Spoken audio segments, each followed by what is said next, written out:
ഈ കാലഘട്ടത്തിലും ഏറ്റവും അധികം പീഡനങ്ങളും വേദനകളും ഒക്കെ മറ്റു പല സമൂഹത്തിൽ നിന്നും അനുഭവിക്കുന്ന ഒരു കൂട്ടരാണ് ക്രിസ്ത്യാനികൾ എന്നുള്ളത്. എന്നാൽ ഒരു നാൾ ഇതൊക്കെ മാറിയിട്ട് ഈ കർത്താവിൻ്റെ ആളുകൾ ഈ ദുഃഖവും പ്രതിസന്ധികളും അതുപോലെ മറ്റുള്ള വർഗീയ രീതികളുടെ പ്രയാസങ്ങളും ഒക്കെ അനുഭവിക്കുന്ന ഇക്കൂട്ടർ അഥവാ ക്രിസ്തുവിനാളുകൾ അവർ ഈ ഭൂമിയെ ഭരിക്കുവാൻ പോകുന്ന ഒരു കാലമുണ്ട്. അത് സംഭവിക്കപ്പെടുന്നത് നമുക്കറിവുള്ളതുപോലെ തന്നെ പുത്തനാം യെരൂശലേമിൽ നാം എത്തുന്ന കാലം എന്നാരംഭിക്കുന്ന ഗാനത്തിൽ പ്രിയ എമ്മി ചെറിയാൻ സാർ പാടിയ ഈരടികളാണ് അത് നമ്മെ കൂടുതലായിട്ട് സന്തോഷപ്പെടുത്തുകയും ആ വിഷയത്തെ ഓർമ്മപ്പെടുത്തുകയും ചെയ്യുന്നത്. അന്ന് ഈ പറയുന്ന ക്രുദ്ധജാതികളുടെ വിപ്ലവമോ സമരങ്ങളോ മറ്റു പ്രതിസന്ധികളോ നമ്മെ ഏൽക്കുകയില്ല. പകരം നാം ആയിരിക്കും രാജാതി രാജാവായിരിക്കുന്ന കർത്താവോട് കൂടെ ഈ ഭൂമിയിൽ വാഴുവാൻ പോകുന്നത്. ഇതും ഒരു പ്രത്യാശ ഗാനമാണ്. നാം എല്ലാവരും കഴിയുന്ന സഹോദരി സഹോദരന്മാർ, എഴുന്നേറ്റ് നിൽക്കുവാൻ കഴിയുന്ന സഹോദരി സഹോദരന്മാർ എല്ലാവരും എഴുന്നേറ്റ് നിന്ന് നമുക്ക് വളരെ സന്തോഷത്തോടുകൂടെ നമ്മുടെ ഭാവി പ്രത്യാശയെ അനുസ്മരിച്ചുകൊണ്ട് ആ ഉറപ്പോടുകൂടെ ധൈര്യത്തോടുകൂടെ വളരെ ഉച്ചസ്വരത്തോടുകൂടെ കൈകളെ അടിച്ച് നമുക്ക് ഈ പാട്ട് ചേർന്ന് പാടാം. ദയവ് ചെയ്ത് എല്ലാ പ്രിയ സഹോദരി സഹോദരന്മാരും എഴുന്നേറ്റ് നിൽക്കുവാൻ കഴിയുന്ന എല്ലാ പ്രിയ സഹോദരി സഹോദരന്മാരും എഴുന്നേറ്റ് നിന്ന് ആ നിലയിൽ നമുക്ക് ഒന്ന് ചേർന്ന് പാടാം. ദൈവം നമ്മെ സഹായിക്കട്ടെ. പുത്തനാം യെരൂശലേമിൽ എത്തുന്ന ഒരു കാലം നമുക്കുണ്ട്. ആ കാലത്തെ ഓർത്തുകൊണ്ട് നമുക്ക് ചേർന്ന് ദൈവത്തെ മഹത്വപ്പെടുത്താം.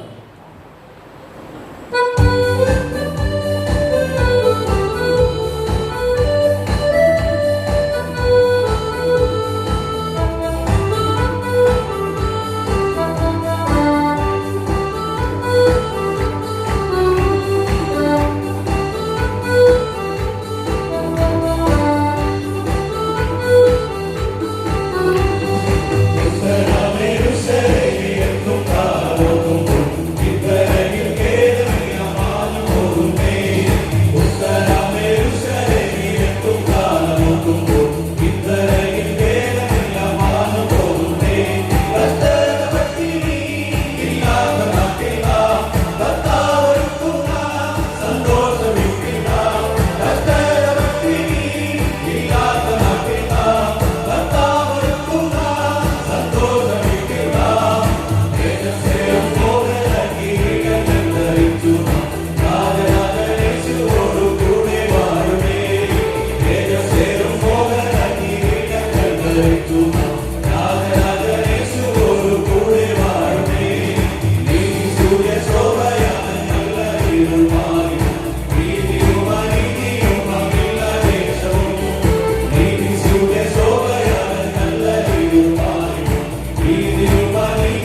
ഇതുപോലെ 6:45 തന്നെ ഗാന ശുശ്രൂഷ ആരംഭിക്കാനായിട്ട് ആഗ്രഹിക്കുന്നു.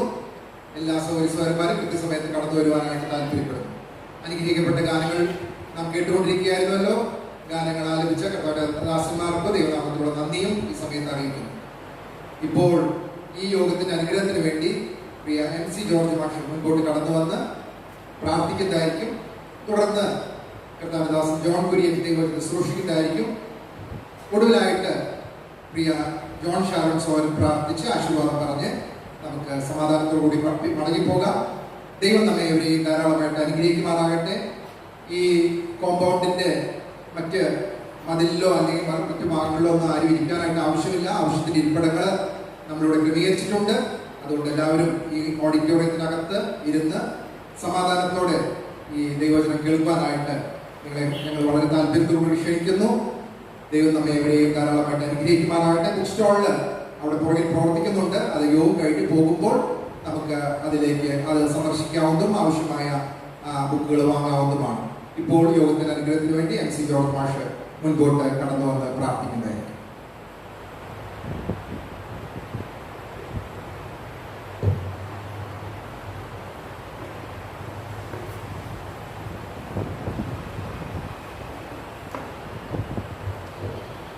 നമ്മുടെ യോഗത്തിൻ്റെ അനുഗ്രഹത്തിനായിട്ട് നമുക്ക് കരകളെ വണക്കം പ്രാർത്ഥിക്കാം. ഞങ്ങളെ ദിവസമായി സ്നേഹിക്കുന്ന ഞങ്ങളുടെ സ്വർഗ്ഗപിതാവേ, ഈ അനുഗ്രഹിക്കപ്പെട്ട സമയത്തിനായി ഞങ്ങൾക്ക് സ്തുതിക്കുന്നു, സ്തോത്രം ചെയ്യുന്നു. ഈ സായങ്കാലത്ത് കർത്താവേ, ഞങ്ങൾക്ക് വളരെ ശാന്തമായ ഒരു അന്തരീക്ഷത്തിൽ ദൈവസേന ഇരുപ്പാന്തപ്പണം ദൈവം ഞങ്ങളെ ഒരിക്കൽ ഓർത്ത് ഞങ്ങൾക്ക് സ്തുതിക്കുന്നു. ഇവിടെയുള്ള സഭയെ ഞങ്ങളോട് പ്രാർത്ഥിക്കുന്നു. കർത്താവേ, ഈ വർഷം ഈ നിലയിലുള്ള യോഗം ക്രമീകരിപ്പാന്തപ്പണം ആവശ്യമായ കൃപകൾ അവർക്ക് നൽകിയതോർത്ത് ഞങ്ങൾക്ക് സ്തുതിക്കുന്നു, സ്തോത്രം ചെയ്യുന്നു. കർത്താവേ, ഇവിടെ അനൗൺസ് ചെയ്ത പ്രകാരം ഈ ഞായറാഴ്ച വരെ നടക്കുന്ന എല്ലാ യോഗങ്ങളുടെ അനുഗ്രഹത്തിന് വേണ്ടി ഞങ്ങൾ പ്രാർത്ഥിക്കുന്നു, ദൈവങ്ങളിലേക്ക് ഏൽപ്പിക്കുന്നു. കർത്താവേ, ഇന്ന് രാത്രി ഞങ്ങൾക്ക് അവിടുത്തെ മാറ്റമില്ലാത്ത വന്നാൽ കേൾപ്പാന്തപ്പണം കർത്താവിന്റെ പുത്രനെ ഞങ്ങളുടെ മധ്യത്തിലേക്ക് അയച്ചതോർത്ത് ഞങ്ങൾക്ക് സ്തുതിക്കുന്നു. കഴിഞ്ഞ നാളുകൾ കർത്താവെ ലോകത്തിന്റെ വിവിധ ഭാഗങ്ങളായി കർത്താവിന്റെ വചനം പ്രസ്താവിപ്പാന്തപ്പണം ദൈവത്തിന്റെ വചനം ഘോഷിപ്പാന്തപ്പണം പ്രിയദാസനെ ബലപ്പെടുത്തുകയും ശക്തീകരിക്കുകയും ചെയ്ത് ഓർത്ത് ഞങ്ങൾക്ക് സ്തുതിക്കുന്നു. ഞങ്ങളുടെ ദേശത്തിന് ഞങ്ങൾക്ക് ആവശ്യമായിട്ടുള്ള ദൈവത്തിന്റെ വചനമായി പ്രിയദാസനെ ഞങ്ങളുടെ മധ്യയെ അയച്ചിരിക്കാൻ ഞങ്ങൾക്ക് സ്തുതിക്കുന്നു. ദൈവത്തിന്റെ ആത്മാവിനാൽ തികഞ്ഞ കർത്താവെ ആത്മാവിന്റെ ശക്തിയിൽ തന്നെ ഞങ്ങളോട് ഇന്ന് സംസാരിക്കാൻ നോക്കണം. പ്രിയദാസനെ കർത്താവ് ബലപ്പെടുത്തണം എന്ന് പ്രാർത്ഥിക്കുന്നു. ഞങ്ങൾ ഇവിടെ ഇരിക്കുമ്പോൾ കർത്താവെ യഹോവയെ അരുളി ചെയ്യണമേ എന്നുള്ള തികഞ്ഞ ബോധ്യത്തിൽ ഞങ്ങളായിരിക്കാൻ നോക്കണം. കർത്താവ് ഞങ്ങളെ അധികമായി സഹായിക്കുകയും കരുതുകയും ചെയ്യണം ഞങ്ങൾ പ്രാർത്ഥിക്കുന്നു. ഇവിടെയുള്ള എല്ലാ ക്രമീകരണങ്ങളും വളരെ അനുകൂലമായി തന്നെ മുമ്പോട്ട് പോകാൻ നോക്കണം. കർത്താവ് സഹായിക്കണമേ. ഇന്ന് കണ്ടുവന്നവർ ആരെങ്കിലും കർത്താവിനെ ഞങ്ങളുടെ സ്വന്തം രക്ഷിതാവായി സ്വീകരിക്കാതിരിക്കുന്നു ഒരിക്കൽ ഇന്നത്തെ വചനം കേൾവി അങ്ങനെയുള്ളവർക്ക് അതിൽ എന്തെങ്കിലും കാരണമായി തീരുവാൻ തക്കണം. ഈ നല്ല കർത്താവിനെ ഉള്ളിൽ സ്വീകരിച്ച സന്തോഷത്തോടെ അവർക്ക് മടങ്ങി പോകുവാൻ തക്കണം. ദൈവം വഴിയുടെ വിളിക്കുകയും സഹായിക്കുകയും ചെയ്ത് പ്രാർത്ഥിക്കുന്നു. കണ്ടുവന്നിരിക്കുന്ന എല്ലാ ദൈവദാസന്മാർക്കും ദാസന്മാർക്കുമായിട്ട് ഞങ്ങൾ സ്തുതിക്കുന്നു. ദൈവത്തെ പോലെ ഞങ്ങൾക്ക് ആ നിലയിലും അനുഗ്രഹത്തിന് കാരണമായി തീർക്കുവാൻ തക്കണം. കർത്താവ് സഹായിക്കണം. അവിടെ നിങ്ങളുടെ പ്രാർത്ഥനയും യാതിനെയും കേട്ടതായി സ്തുതിക്കുന്നു. ഞങ്ങൾക്ക് ജീവിതത്തിന്റെ കർത്താവിന് ഇഷ്ടമായ യേശു രക്ഷകന്റെ വിലയേറിയ നാമത്തിൽ തന്നെ.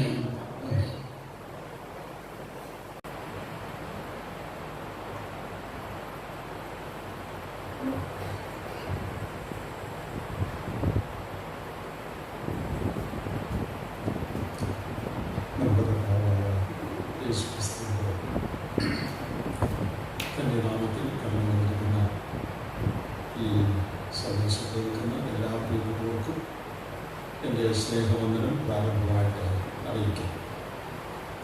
കഴിഞ്ഞ ദിവസങ്ങളിൽ എന്നെ പ്രാർത്ഥനയിൽ ഓർക്കുകയും ഈ സംരംഭത്തിന് വേണ്ടി പ്രാർത്ഥനയിൽ ജാഗരിക്കുകയും ചെയ്ത എല്ലാവരോടും നന്ദിയും ഈ സമയത്ത് പ്രദർശിപ്പിക്കുന്നു. ദൈവകൃപയുടെ സുവിശേഷം വളരെ കേട്ടിട്ടുള്ള ഒരു സ്ഥലം, വളരെ വർഷങ്ങളായിട്ട് പ്രസംഗങ്ങൾ നടക്കുന്ന സ്ഥലം, വേദപുസ്തകവുമായിട്ട് വളരെ പരിചയമുള്ള ഒരു സ്ഥലം,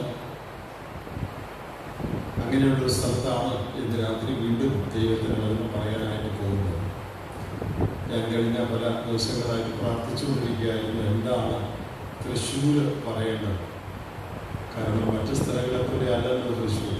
അതുകൊണ്ട് പ്രത്യേകിച്ച് അതിനെക്കുറിച്ച് ചിന്തിക്കുകയും ഭാരപ്പെടുകയും ഇത്രയധികം ദൈവവചനം കേട്ടിട്ടുള്ള ഈ സ്ഥലത്ത് വേദപുസ്തകത്തിലെ കാര്യങ്ങളൊക്കെ വളരെ വളരെ നന്നായി അറിയാവുന്ന ഈ സ്ഥലത്ത് എന്താണ് പറയേണ്ടത് എന്നതിനെക്കുറിച്ച് ഞാൻ പ്രാർത്ഥിച്ച് ഒരുങ്ങിക്കൊണ്ടിരിക്കുകയായിരുന്നു.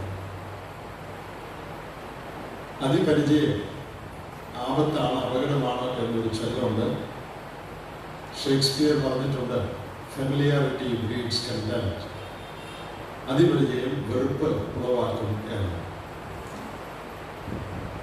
വളരെ വർഷങ്ങളായി തുടർച്ചയായി ഈ സുവിശേഷവും ആത്മീയകാര്യങ്ങളൊക്കെ കേൾക്കുന്നത് മുഖാന്തരം ഈ കാര്യത്തോട് വളരെ പരിചയം കൂടിപ്പോയതുകൊണ്ട് അതിൻ്റെ വില അല്ലെങ്കിൽ അതിൻ്റെ പ്രാധാന്യം മനസ്സിലാക്കാതെ പലരും പോകുന്നു എന്ന് ഞാൻ സംശയിക്കുക. ഇവിടെ മാത്രമല്ല, മറ്റു പല സ്ഥലങ്ങളിലും. ഞാൻ എൻ്റെ ഹൃദയത്തെ വളരെ സ്പർശിച്ച ഒരു സംഭവം ഞാനിത് പലയിടത്തും പറഞ്ഞിട്ടുണ്ട്. നിങ്ങൾ തന്നെ വേറെ എവിടെയെങ്കിലുമൊക്കെ കേട്ട് കാണും. എന്നാൽ ആ സംഭവം പറഞ്ഞുകൊണ്ട് എൻ്റെ പ്രസംഗം ഇന്ന് ആരംഭിക്കുക. ചില വർഷങ്ങൾക്ക് മുമ്പ് ഞാൻ ഒരു വിദേശ രാജ്യത്ത്, സായിപ്പന്മാരുടെ ഒരു രാജ്യത്ത് ഒരു ക്യാമ്പിൽ പ്രസംഗിക്കുകയായിരുന്നു. ഞാൻ പ്രസംഗിച്ചുകൊണ്ടിരുന്നപ്പോൾ എൻ്റെ തൊട്ട് മുമ്പിൽ തന്നെ, ഏറ്റവും മുമ്പിലത്തെ റോയിൽ തന്നെ ഒരു പെൺകുട്ടി ഇരുന്ന് കരയുന്നത് ഞാൻ കണ്ടു. പ്രസംഗത്തിനിടയ്ക്ക് അവിടെ ഇരുന്ന് കരയുക. എനിക്ക് നന്നായിട്ട് കാണാൻ കണ്ട എൻ്റെ തൊട്ടാണ് ഇരിക്കുന്നത്. അവള് കാഴ്ചയിൽ അവള് മദാമയല്ല, ചൈനയോ ജപ്പാനോ കൊറിയയോ മറ്റോ ആണെന്ന് മുഖത്തിൽ നിന്ന് എനിക്ക് മുഖച്ചായയിൽ നിന്ന് മനസ്സിലായി. എന്നാൽ എനിക്ക് പരിചയം ഇല്ലാതിരുന്നുകൊണ്ട് ഞാൻ പ്രത്യേകിച്ചൊന്നും ചോദിച്ചില്ല. എന്നാൽ അവിടെ ഇരുന്ന് കരയുന്നത് ഞാൻ ശ്രദ്ധിച്ചു. 2-3 ദിവസത്തെ ക്യാമ്പായിരുന്നു. ആ ക്യാമ്പ് കഴിഞ്ഞു. ഞാൻ അടുത്ത സ്ഥലത്തേക്ക് പോകാനായിട്ട് എൻ്റെ മുറിയിൽ പെട്ടിയൊക്കെ അടുക്കിക്കൊണ്ടിരിക്കുമ്പോൾ വാതിൽക്കൽ ഒരു കൊട്ട് കേട്ടു. വാതിൽ തുറന്നപ്പോൾ അവിടുത്തുകാരിയായ ഒരു മദാമ്മയും ഞാൻ മുമ്പേ പറഞ്ഞ ഈ പെൺകുട്ടിയും അവർ വാതിൽക്ക് നിൽക്കുക. ഞങ്ങളൊന്ന് വന്ന് സംസാരിച്ചോട്ടെ എന്ന് ചോദിച്ചു. ഞാൻ പറഞ്ഞു, കിടന്നു വന്നോളൂ. അവർ വന്ന് എൻ്റെ മുറിയിൽ ആ കട്ടിലിൽ ഇരുന്നു. ഞങ്ങൾ പരിചയപ്പെട്ടു. ആ പെൺകുട്ടി പറഞ്ഞു, ഞാൻ ജപ്പാൻകാരിയാണ്, നേഴ്സിംഗ് പഠിക്കാനായിട്ട് ഈ രാജ്യത്ത് വന്നിരിക്കുക. അവർക്കൊരു 10-18 വയസ്സ് കാണും എന്ന് ഞാൻ ഊഹിക്കുന്നു. അപ്പോൾ ഞാൻ ചോദിച്ചു, കഴിഞ്ഞ ദിവസം ഞാൻ പ്രസംഗിച്ചുകൊണ്ടിരുന്നപ്പോൾ അവിടെ ഇരുന്ന് കരയുന്ന കണ്ടല്ലോ, എന്തിനാ കരഞ്ഞത് എന്ന് ചോദിച്ചു. അപ്പോൾ അവൾ പറഞ്ഞു, because you said God loves you. ദൈവം നിന്നെ സ്നേഹിക്കുന്നു എന്ന് നീ പറഞ്ഞില്ലേ, അത് കേട്ട് കരഞ്ഞതാണെന്ന് പറഞ്ഞു. എന്നിട്ട് അവൾ പറഞ്ഞു, ഞാൻ ഇത്രയും വർഷം ജപ്പാനിൽ ജീവിച്ചിട്ടുണ്ട്. ജപ്പാൻ എന്ന് പറഞ്ഞാൽ നമുക്ക് എല്ലാവർക്കും അറിയാം, നമ്മുടെ കയ്യിലിരിക്കുന്ന കുന്തരാട്ടങ്ങളും സാധനങ്ങളും വണ്ടികളൊക്കെ ജപ്പാനാണ്. വളരെ പുരോഗതിയുള്ള ഒരു നാടാണ്. ഞാൻ ഇത്രയും വർഷം ജപ്പാനിൽ ജീവിച്ചിട്ട് എന്നെ സ്നേഹിക്കുന്ന ഒരു ദൈവം ഉണ്ടെന്ന് ഞാൻ ഇതുവരെ കേട്ടിട്ടില്ല. ഞാൻ ആദ്യമായിട്ട് കേൾക്കുകയാണ് എന്നെ സ്നേഹിക്കുന്ന ഒരു ദൈവമുണ്ട്. ഇത്ര ചീത്ത, ഇത്ര തെറ്റുകാരിയായ എന്നെ ദൈവം സ്നേഹിക്കുന്നു എന്ന് നിങ്ങൾ പറഞ്ഞപ്പോൾ എനിക്കത് സഹിക്കാൻ പറ്റിയില്ല. അതിനാ കരഞ്ഞത് എന്ന് പറഞ്ഞു. ഞാൻ അവളോട് സുവിശേഷം പറഞ്ഞു. എൻ്റെ മുറിയിൽ വെച്ച് തന്നെ അവൾ രക്ഷിക്കപ്പെട്ടു. അവിടെ തന്നെയുള്ള അടുത്തുള്ള ഒരു സഭയിൽ അവൾ സ്നാനപ്പെട്ടു. പിന്നീട് അവൾ ജപ്പാനിൽ മടങ്ങിപ്പോയി കാണും. ഇപ്പോൾ ഇവിടെയാണ് എന്ന് എനിക്ക് അറിഞ്ഞുകൂടാ. ഞാനിത് പറഞ്ഞത് എന്തിനാണെന്ന് നിങ്ങൾ മനസ്സിലായോ? ഇവിടെ ഇതാ ഒരു പെൺകുട്ടി, ലോകത്തിലെ ഏറ്റവും ഉന്നതമായ രാജ്യത്ത് ജനിച്ചു വളർന്ന ഒരു പെൺകുട്ടി പറയുകയാണ്, ഇതുവരെ ഈ 10-20 വയസ്സാകുന്നത് വരെ എന്നെ സ്നേഹിക്കുന്ന ഒരു ദൈവം ഉണ്ടെന്ന് ഞാൻ കേട്ടിട്ടില്ല. ഞാൻ ആദ്യമായിട്ട് കേൾക്കുക. അത് സഹിക്കാൻ പറ്റില്ല എന്ന് പറഞ്ഞാൽ, ഇത്ര തെറ്റുകാരിയായി എന്നെ ദൈവം സ്നേഹിക്കുന്നു, അത് എനിക്ക് ഉൾക്കൊള്ളാൻ കഴിയുന്നില്ല. അതുകൊണ്ടാണ് അവള് കരഞ്ഞു പോയത്. അവള് പറഞ്ഞ ഈ കാര്യം ഞാൻ എപ്പോഴും ഓർക്കും. ഇന്നലെ രാത്രി, കഴിഞ്ഞ ദിവസം രാത്രി ഞാൻ അവിടുത്തെ പ്രസംഗിച്ചപ്പോൾ ഇതേ കാര്യം ഞാൻ അവിടെയും പറഞ്ഞു. നമ്മള് ദൈവം സ്നേഹിക്കുന്നു എന്ന് ആരെങ്കിലും നമ്മളോട് പറഞ്ഞാൽ നമ്മുടെ മറുപടി എന്താ നമ്മുടെ മറുപടി? അതിന് ഇത്ര വലിയ കാര്യമല്ല അതിനകത്ത്. ജനിച്ചപ്പോൾ മുതൽ കേൾക്കുക ദൈവം സ്നേഹിക്കും. ഗോഡ് ഈസ് ലവ് എന്ന് എഴുതിയ ബോർഡിന് കീഴെയാ ജനിച്ചത് തന്നെ, അല്ലേ? സൺഡേ സ്കൂളിൽ ആദ്യം മുതലേ പഠിച്ച എന്താ? ദൈവം സ്നേഹം തന്നെ. ഇത് കേട്ടിട്ട് ആർക്കെങ്കിലും എന്തെങ്കിലും തോന്നുന്നുണ്ടോ? ഉണ്ടോ? എല്ലാവർക്കും വല്ലതും തോന്നുന്നുണ്ടോ? ആ ദൈവം സ്നേഹം എനിക്ക് എന്താ? So what's the big deal about it? ദൈവം സ്നേഹിക്കുന്ന ഇപ്പൊ എത്ര വലിയ കാര്യം ഇതാർക്കും അറിയാൻ പാടില്ലാത്ത നമ്മുടെ മനോഭാവം അങ്ങനെ ആയിപ്പോയി. ഞാൻ പറഞ്ഞ എല്ലാവർക്കും മനസ്സിലായല്ലോ. ലോകത്തിലെ എത്രയോ ഉന്നത രാജ്യങ്ങളിൽ ഉന്നതന്മാരായ ആളുകൾ ജീവിതകാലം മുഴുവൻ ജീവിച്ചിട്ട് അവരെ സ്നേഹിക്കുന്ന ഒരു ദൈവം ഉണ്ടെന്നും ആ ദൈവം കൃപാലുവാണെന്നും പാപങ്ങൾ ക്ഷമിക്കുന്നവനാണെന്നും ഈ ദൈവവുമായി ബന്ധത്തിൽ വരാൻ സാധിക്കുമെന്നും ഇതുവരെ ഒറ്റ പ്രാവശ്യം പോലും കേട്ടിട്ടില്ല. അങ്ങനെയുള്ള കോടിക്കണക്കിന് മനുഷ്യർ ഉള്ള ഈ ലോകത്തിലാണ് ജനിച്ചു വീണ നിമിഷം മുതൽ ദൈവം സ്നേഹിക്കുന്നെന്നും ദൈവം കരുതുന്നെന്നും തന്റെ പുത്രനെ ക്രൂശിൽ വഹിക്കാൻ അയച്ചെന്നും ആർക്കും രക്ഷിക്കപ്പെടാമെന്നും ദൈവമക്കളാകാമെന്നും ജനിച്ചപ്പോൾ മുതൽ കേട്ട് കേട്ട് കേട്ട് കേട്ട് കേട്ട് തഴമ്പിച്ച ഒരു ജനതയാണ് നമ്മൾ. ദിവസത്തിൽ പറഞ്ഞിട്ടുണ്ട്, അധികം ലഭിച്ചവനോട് അധികം ചോദിക്കും. വളരെ കേൾക്കാൻ അവസരം ഉണ്ടായിട്ടുണ്ടെങ്കിൽ വളരെ അക്കൗണ്ടബിൾ ആണ് നാം, കണക്ക് ബോധിപ്പിക്കേണ്ടവരാണ് നാം എന്നാണ് അതിന്റെ അർത്ഥം. അങ്ങനെയുള്ളവരുടെ ശിക്ഷാവിധിയും വളരെ കഠിനമായിരിക്കും എന്ന് നാം ഓർക്കണം. ദൈവവചനം കേൾക്കുന്നതിന്റെ ഗൗരവം പണ്ട് മുതലേ കൺവെൻഷൻ കേൾക്കുകയാണ്, പണ്ട് മുതലേ ഇതെല്ലാം കേട്ടിട്ടുണ്ട്, അതിപ്പോ വന്നു കേട്ടുപോയി, ഇതിനേക്കാൾ കൂടുതലായിട്ടൊന്നുമില്ല എന്ന മട്ടിൽ നാം ആയിപ്പോയി. എത്രയോ പരിതാപകരമായ ദയനീയമായ ഒരു സ്ഥിതിയാണത് എന്ന് ഞാൻ ഓർക്കുകയാണ്. അതുകൊണ്ട് ദൈവത്തിന്റെ വചനം കേൾക്കുമ്പോൾ ഒത്തിരി കേട്ട് കാണും. എന്നാൽ ഇന്ന് രാത്രി ഈ ദിവസങ്ങളിൽ പിന്നെയും കേൾക്കുമ്പോൾ ദൈവത്തിന്റെ ദൂതാണിത്, എന്നോട് പറയാൻ ദൈവത്തിനുള്ള സന്ദേശമാണിത് എന്ന് ചിന്തിച്ച് ആ വചനത്തെ കൈക്കൊള്ളുവാനും അതിന് കീഴ്പ്പെടുവാനും നിങ്ങൾ മനസ്സ് വെക്കണം എന്ന് സ്നേഹത്തോടെ പ്രാരംഭമായി ഓർപ്പിക്കാനാണ് ഞാൻ ഇങ്ങനെ ഒരു മുഖമുര പറഞ്ഞത്. ലോകത്തിൽ അനേക പ്രസംഗങ്ങൾ നമുക്ക് കേൾക്കാൻ കഴിയും. വഴിയെ പോയ പ്രത്യേകിച്ച് നമ്മുടെ കേരളത്തിൽ അനേക ഇടങ്ങളിൽ പ്രസംഗങ്ങളുണ്ട്. മിക്കവാറും രാഷ്ട്രീയ പ്രസംഗമാണ്, അല്ലെങ്കിൽ മതപ്രസംഗം, അല്ലെങ്കിൽ മരുന്ന് കച്ചവടക്കാരുടെ പ്രസംഗം, ഇങ്ങനെ പലതരത്തിലുള്ള പ്രസംഗങ്ങൾ നമ്മുടെ നാട്ടിൽ ധാരാളമുണ്ട്. എന്നാൽ ആ പ്രസംഗവും സുവിശേഷ പ്രസംഗം അല്ലെങ്കിൽ ബൈബിൾ പ്രഭാഷണവും തമ്മിലുള്ള വ്യത്യാസം എന്താണെന്ന് ചോദിച്ചാൽ, ബാക്കി പ്രസംഗങ്ങളെല്ലാം കേട്ടിട്ട് വീട്ടിൽ പോയാൽ മതി, അത് സംബന്ധിച്ച് പ്രത്യേകിച്ച് ഒന്നും ചെയ്യണ്ട. തൃശ്ശൂർ പൂരത്തിന്റെ വെടിക്കെട്ട് കാണാൻ പോകുന്നവരല്ല. വെടിക്കെട്ട് കാണേണ്ടവര് അപകടമൊന്നും വരാതെ കുറച്ച് ദൂരെ നിന്ന് അത് കണ്ട് പേഷായിട്ടുണ്ടെന്ന് പറഞ്ഞ് വീട്ടിൽ പോയാൽ മതി. അല്ലാതെ വെടിക്കെട്ട് കണ്ടതുകൊണ്ട് ജീവിതത്തിൽ പ്രത്യേകിച്ച് ഒന്നും സംഭവിക്കുന്നില്ല, ആരുടെ ജീവിതത്തിൽ സംഭവിക്കുന്നില്ല. പ്രത്യേകിച്ച് ഉത്തരവാദിത്വം ഒന്നും വരുന്നില്ല. അയ്യോ, ഞാൻ വെടിക്കെട്ട് കണ്ടുപോയി, അതുകൊണ്ട് ഇനി എന്റെ ജീവിത വ്യത്യാസമായിരിക്കണം എന്നാരും ചിന്തിക്കുന്നില്ല. വെടിക്കെട്ട് കണ്ടു, ഇഷ്ടപ്പെട്ട് വീട്ടിൽ പോയി, ഇത്രയേ ഉള്ളൂ, വേറെ ഒന്നുമില്ല. ലോകത്തിലെ ഏത് പ്രസംഗം കേട്ടാലും ഇങ്ങനെ തന്നെയാണ്. ലോകത്തിലെ ഏത് പ്രസംഗം കേട്ടാലും കേൾക്കുക, വീട്ടിൽ പോവുക എന്നുള്ളതല്ലാതെ മറ്റൊന്നും അത് സംബന്ധിച്ച് ചെയ്യേണ്ടതായിട്ടില്ല. അത് കേട്ടത് കൊണ്ട് ഒരു ഉത്തരവാദിത്വവും കൂടുതൽ നമ്മുടെ തലമേൽ വരുന്നില്ല. അത് കേട്ടത് കൊണ്ട് നാം ഏതെങ്കിലും നിലയിൽ അക്കൗണ്ടബിൾ ആകുന്നില്ല, കണക്ക് ബോധിപ്പിക്കേണ്ടവരാകുന്നില്ല, നമുക്ക് എന്തെങ്കിലും അഡീഷണൽ റെസ്പോൺസിബിലിറ്റി വരുന്നില്ല, കൂടിയ ഉത്തരവാദിത്വം വരുന്നില്ല, ഒന്നും വരുന്നില്ല. കേൾക്കുക, വീട്ടിൽ പോവുക, എത്രയേ ഉള്ളൂ. എന്നാൽ സുവിശേഷ പ്രസംഗം അങ്ങനെയല്ല. ദൈവവചന ഘോഷണം എന്ന് പറയുന്നത് അങ്ങനെയല്ല. ദൈവവചന ഘോഷണം എന്ന് പറയുന്നത് മനുഷ്യവർഗത്തോട് പറയുവാൻ ദൈവത്തിനുള്ള ദൂത് അറിയിക്കുന്ന സ്ഥലമാണ്.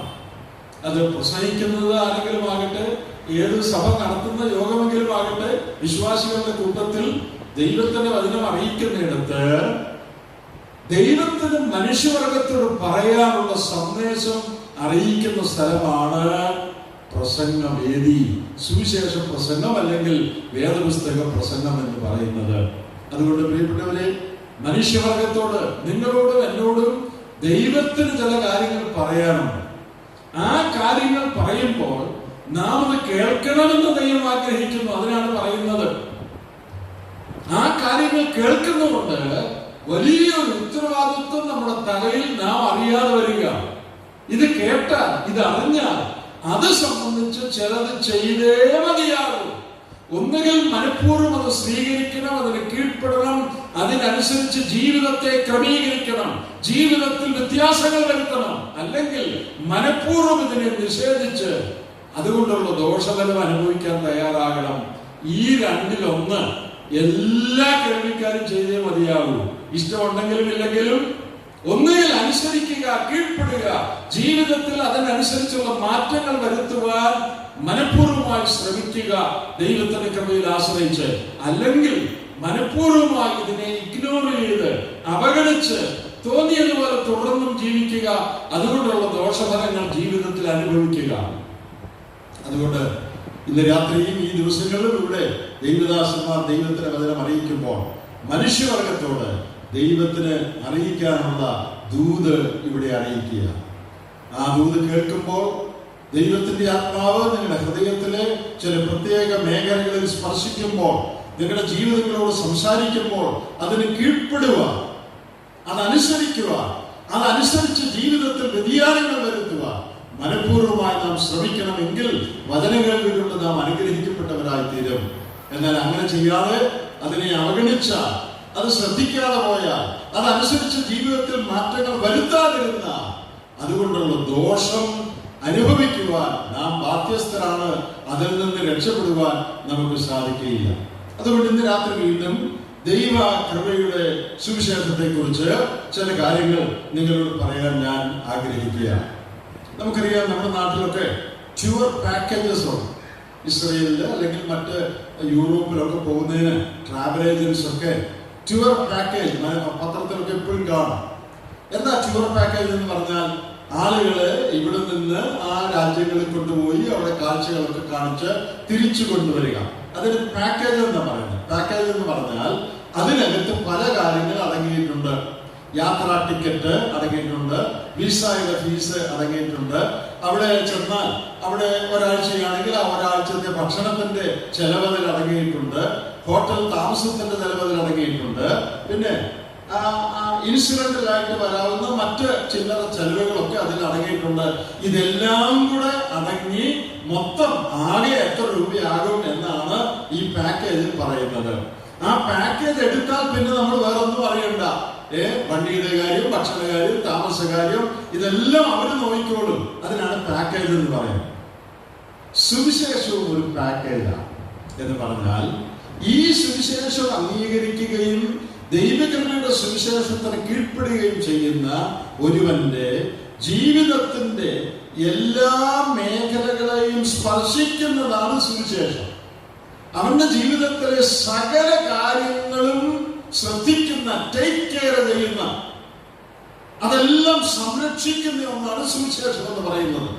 യേശുക്രിസ്തുവിനെ രക്ഷകനാകാൻ സ്വീകരിക്കുമ്പോൾ കേവലം സ്വർഗത്തിൽ പോകാം എന്നുള്ളത് മാത്രമല്ല, ഈ ലോകത്തിൽ അവൻ ജീവിക്കുന്ന കാലം അത്രയും അവൻ എന്തെല്ലാം ആവശ്യങ്ങളുണ്ടോ ആ സകല ആവശ്യങ്ങളിലും ദൈവം സഹായിക്കുകയും കൂടെ നിൽക്കുകയും തുണയ്ക്കുകയും ചെയ്ത് അനുദിനം അവനെ വഴി നടത്തി അവന്റെ ശാരീരികവും ആത്മീയവും മാനസികവുമായ സകല കാര്യത്തിലും ദൈവത്തിന്റെ കരുതലും സഹായവും അനുഭവിച്ച് ഒടുവിൽ ദൈവത്തിന്റെ സന്നിധിയിലേക്ക് കൊണ്ടുപോവുക. അതാണ് സുവിശേഷത്തിന്റെ ടോട്ടൽ പാക്കേജ് എന്ന് പറയുന്നത്. അതിൽ രക്ഷ മാത്രമല്ല, ക്രിസ്തീയ ജീവിതം അതിലുണ്ട്, സന്തോഷമുണ്ട്, സമാധാനമുണ്ട്, പ്രാർത്ഥനയ്ക്കുള്ള ഉത്തരവുണ്ട്. ജീവിതത്തിന്റെ വിവിധ മേഖലകളിൽ നാം അനുഭവിക്കുവാൻ ആവശ്യമുള്ള എല്ലാ വൈഷമ്യങ്ങൾക്കുമുള്ള പരിഹാരം, ദൈവത്തിന്റെ സഹായം എല്ലാം അതിനകത്തുണ്ട്. ഒടുവിൽ നമ്മെ ദൈവസന്നിധിയിലേക്ക് കൊണ്ടെത്തിക്കും. ആ പാക്കേജിനെ കുറിച്ചാണ് ഇന്ന് രാത്രി ചില കാര്യങ്ങൾ നിങ്ങളോട് പറയാൻ ഞാൻ ആഗ്രഹിക്കുന്നത്. ദൈവകൃപയുടെ സുവിശേഷത്തിൽ അടങ്ങിയിരിക്കുന്ന അനുഗ്രഹീതമായ, ആ പാക്കേജിൽ അടങ്ങിയിരിക്കുന്ന അനുഗ്രഹീതമായ ചില കാര്യങ്ങൾ നമുക്ക് നമ്മുടെ ഇന്നത്തെ ചിന്തയ്ക്കായിട്ട് തീത്തോസിന്റെ ലേഖനം 2-ാം അധ്യായത്തിൽ നിന്ന് 2-3 വാക്യങ്ങൾ വായിക്കാം. തീത്തോസിന്റെ ലേഖനം 2-ാം അധ്യായം അതിന്റെ 11 മുതൽ 14 വരെയുള്ള വാക്യങ്ങൾ. Titus chapter 2 verses 11 to 14. 11 മുതൽ 14 വരെയുള്ള വാക്യങ്ങൾ. സകല മനുഷ്യർക്കും രക്ഷാകരമായ ദൈവകൃപ ഉദിച്ചുവല്ലോ. നാം ഭാഗ്യകരമായ പ്രത്യാശയ്ക്കായിട്ടും മഹാദൈവവും നമ്മുടെ രക്ഷിതാവുമായ യേശുക്രിസ്തുവിന്റെ തേജസ്സിന്റെ പ്രത്യക്ഷതയ്ക്കായിട്ടും കാത്തുകൊണ്ട് ഭക്തികേടും പ്രപഞ്ചമോഹങ്ങളും വർജിച്ചിട്ട് ഈ ലോകത്തിൽ സുബോധത്തോടും നീതിയോടും ദൈവഭക്തിയോടും കൂടെ ജീവിച്ചു പോരേണ്ടതിന് അത് നമ്മെ ശിക്ഷിച്ചു വളർത്തുന്നു. അവൻ നമ്മെ സകല അധർമ്മത്തിൽ നിന്ന് വീണ്ടെടുത്തു സൽപ്രവർത്തികളിൽ ശുഷ്കാന്തിയുള്ള ഒരു സ്വന്തം ജനമായി തനിക്ക് ശുദ്ധീകരിക്കേണ്ടതിന് തന്നെത്താൻ നമുക്ക് വേണ്ടി കൊടുത്തു. സകല മനുഷ്യർക്കും രക്ഷാകരമായ ദൈവകൃപ ഉദിച്ചുവല്ലോ. വേദപുസ്തകത്തിൽ ദൈവത്തിന്റെ കൃപയെ കുറിച്ച് പറയുന്ന ഏറ്റവും മനോഹരമായ ഒരു വേദഭാഗമാണ് നിങ്ങളിപ്പോൾ വായിച്ച് കേട്ട ഈ വേദഭാഗം. സകല മനുഷ്യരെയും രക്ഷിക്കുന്ന ദൈവത്തിന്റെ കൃപ ഉദിച്ചുവല്ലോ. ഈ ഭാഗത്ത് 3 കാര്യങ്ങളാണ് ഞാൻ മുമ്പേ പറഞ്ഞ ഈ പാക്കേജിൽ രക്ഷ, ദൈവകൃപയാലുള്ള രക്ഷ എന്ന ഈ പാക്കേജിൽ 3 കാര്യങ്ങൾ ഉൾപ്പെട്ടിട്ടുണ്ട്. ആ 3 കാര്യങ്ങളാണ് നിങ്ങളോട് പറയാൻ ഞാൻ ആഗ്രഹിക്കുന്നത്. ഒന്ന്, ഈ ദൈവത്തിന്റെ കൃപ നമ്മെ രക്ഷിക്കുന്നു. അത് ആദ്യത്തെ വാക്യത്തിൽ തന്നെ ഉണ്ട്. സകല മനുഷ്യർക്കും രക്ഷാകരമായ ദൈവകൃപ എന്ന് പറഞ്ഞാൽ സകല മനുഷ്യരെയും രക്ഷിക്കുന്ന ദൈവത്തിന്റെ കൃപ. അപ്പോ ദൈവകൃപയുടെ പാക്കേജിലെ ഒന്നാമത്തെ ഐറ്റം ദൈവകൃപ നമ്മെ രക്ഷിക്കുന്നു എന്നുള്ളതാണ്. രണ്ടാമത്തെ ഐറ്റം അതിന്റെ താഴെ പറഞ്ഞിട്ടുണ്ട് 13-ാം വാക്യത്തിന്റെ ഒടുവിൽ, അത് നമ്മെ ശിക്ഷിച്ച് വളർത്തുന്നു. ടീച്ചേഴ്സ് ബൈ ഡിസിപ്ലിൻ എന്നാണ് ശിക്ഷിച്ച് വളർത്തുക എന്ന് പറഞ്ഞാൽ ഇതിന്റെ അർത്ഥം. ദൈവകൃപ നമ്മെ രക്ഷിക്കുന്നു. 2, ദൈവത്തിന്റെ കൃപ ഈ ലോകത്തിൽ നാം ജീവിക്കുമ്പോൾ എങ്ങനെ ജീവിക്കണം എന്നുള്ള പാഠങ്ങൾ നമുക്ക് പറഞ്ഞു തന്ന് നമ്മെ ശിക്ഷിച്ച് വളർത്തുന്നു. ശിക്ഷിച്ച് വളർത്തുക എന്ന് പറഞ്ഞാൽ നമ്മിൽ വ്യക്തിപരമായ ശ്രദ്ധ കേന്ദ്രീകരിച്ച് നമുക്ക് കറക്ഷൻസ് വേണ്ടിടത്ത് അത് തന്ന് ദൈവത്തിന്റെ കൃപ നമ്മെ നടത്തുന്നു. നമുക്കറിയാം, കോളേജിൽ ശിക്ഷയില്ല. കോളേജിൽ പഠിക്കുന്നവർക്കറിയാം, കോളേജിൽ പഠിപ്പിക്കുന്നവരെ ലെക്ചറർമാരെന്നാണ് പറയുന്നത്. അവര് വന്ന് ലെക്ചർ ചെയ്തിട്ട് പോവുകയാണ്. ഇഷ്ടമുള്ളവരൊക്കെ ഇരിക്കുക, കേൾക്കുക. വഴി കൂടെ നടക്കേണ്ടവർക്ക് വഴി കൂടെ നടക്കാം, വരാന്തയിൽ കൂടെ നടക്കേണ്ടവർ വരാന്തയിൽ കൂടെ നടക്കാം. സാറ് വന്ന് ലെക്ചർ ചെയ്തു പോയി, ഇത്രയേ ഉള്ളൂ. എന്നാൽ ട്യൂഷൻ ടീച്ചറിന്റെ അവിടെ അങ്ങനെ ട്യൂഷന് പോകുന്ന പിള്ളേര് ഇഷ്ടമുണ്ടെങ്കിൽ കയറുക, കയറാതിരിക്കുക, അങ്ങനൊന്നുമില്ല. ട്യൂഷൻ ടീച്ചറിന്റെ അടുത്ത് പഠിക്കാൻ പോകുന്നവര് ട്യൂഷൻ ടീച്ചറുടെ കൂടെ ഇരുന്ന് പറയുന്ന ഓരോ കാര്യവും കേൾക്കണം. ഇല്ലെങ്കിൽ ചെവിക്ക് പിടിക്കും, അല്ലെങ്കിൽ വടി കൊണ്ടുള്ള അടി കൊള്ളും. ട്യൂഷൻ ടീച്ചർ ഓരോ കുട്ടിയെയും ശ്രദ്ധിക്കുക. അതാണ് ശിക്ഷിച്ച് വളർത്തുക എന്ന് പറഞ്ഞാൽ. ദൈവത്തിന്റെ കൃപ നമ്മെ രക്ഷിക്കുന്നു എന്ന് മാത്രമല്ല, രക്ഷിച്ചാൽ നമുക്ക് ഈ ലോകത്തിൽ ആവശ്യമുള്ള സകല കാര്യങ്ങളും പാഠങ്ങളും പറഞ്ഞ് തന്ന് നമ്മെ ശ്രദ്ധിച്ച് ശിക്ഷിച്ച് വളർത്തുന്നു. The grace of God saves us. രക്ഷിക്കുന്നു, അതാണ് ഒന്നാമത്തെ കാര്യം. രണ്ടാമത്, the grace of God teaches us. ദൈവത്തിന്റെ കൃപ നമ്മെ പഠിപ്പിക്കുന്നു, അതാണ് ശിക്ഷിച്ച് വളർത്തുക. മൂന്നാമത് ഒരു കാര്യം കൂടെ നമ്മൾ ഈ വായിച്ച ഭാഗത്തുണ്ട്. അത് ആ മലയാളത്തിൽ അതിന്റെ ആദ്യ ഭാഗത്ത് തന്നെയാണ്, മലയാള ഭാഷാന്തരത്തിൽ. അത് 12-ാം വാക്യത്തിലുണ്ട്. ഭാഗ്യകരമായ ഒരു പ്രത്യാശ ദൈവകൃപ നമുക്ക് തരുന്നു. ദൈവകൃപയുടെ പാക്കേജിലെ മൂന്നാമത്തെ കാര്യം, ദൈവകൃപ രക്ഷിക്കുന്നു. 2, അത് നമ്മെ പഠിപ്പിക്കുന്നു ചില പാഠങ്ങൾ. 3, ദൈവകൃപ നമുക്ക് വലിയൊരു പ്രത്യാശ തരുന്നു. എന്താ പ്രത്യാശ എന്ന് പറഞ്ഞാൽ? പ്രത്യാശ എന്ന് പറഞ്ഞാൽ ശുഭകരമായ പ്രതീക്ഷ എന്നാണ് അർത്ഥം. നല്ല നാളെയെ കുറിച്ചുള്ള നിശ്ചയം, നല്ല ദിവസങ്ങൾ വരുവാൻ പോകുന്നു എന്നുള്ള പ്രതീക്ഷ നമുക്ക് നൽകുന്നു. ഈ 3 കാര്യമാണ് ദൈവത്തിന്റെ കൃപ ചെയ്യുന്നത്. നമുക്കിനി ഈ ഭാഗത്തിലേക്ക് ഒന്നുകൂടെ ശ്രദ്ധിക്കാം. അതിന്റെ 11-ാം വാക്യം രക്ഷയെക്കുറിച്ച്, ഈ ദൈവകൃപയുടെ പ്രവർത്തനത്തെ കുറിച്ച് 3-4 കാര്യങ്ങളെ കൊച്ചു വാക്യത്തിലുണ്ട്. നമുക്കത് ശ്രദ്ധിക്കാം. ഒന്ന്, ഈ കൃപയുടെ ഉറവിടം അവിടെ എഴുതിയിട്ടുണ്ട്, ദൈവകൃപ. അപ്പൊ ഈ കൃപയുടെ ഉറവിടമാരാ? ഈ കൃപ ദൈവത്തിൽ നിന്നുള്ളതാണ്. The source or the origin of this grace, അത് ദൈവമാണ്.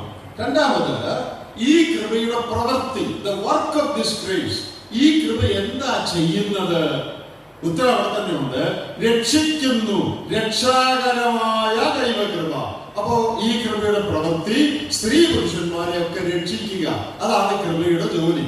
മൂന്നാമത്, ഈ കൃപയുടെ സ്കോപ്പ്, ഈ കൃപയുടെ വ്യാപ്തി, ആരെയൊക്കെ ഈ കൃപ ബാധിക്കുന്നു എന്ന് അവിടെ എഴുതിയിട്ടുണ്ട്. സകല മനുഷ്യർക്കും. ദൈവത്തിന് സ്തോത്രം. ഈ കൃപ സകല മനുഷ്യർക്കും ഉള്ളതാ.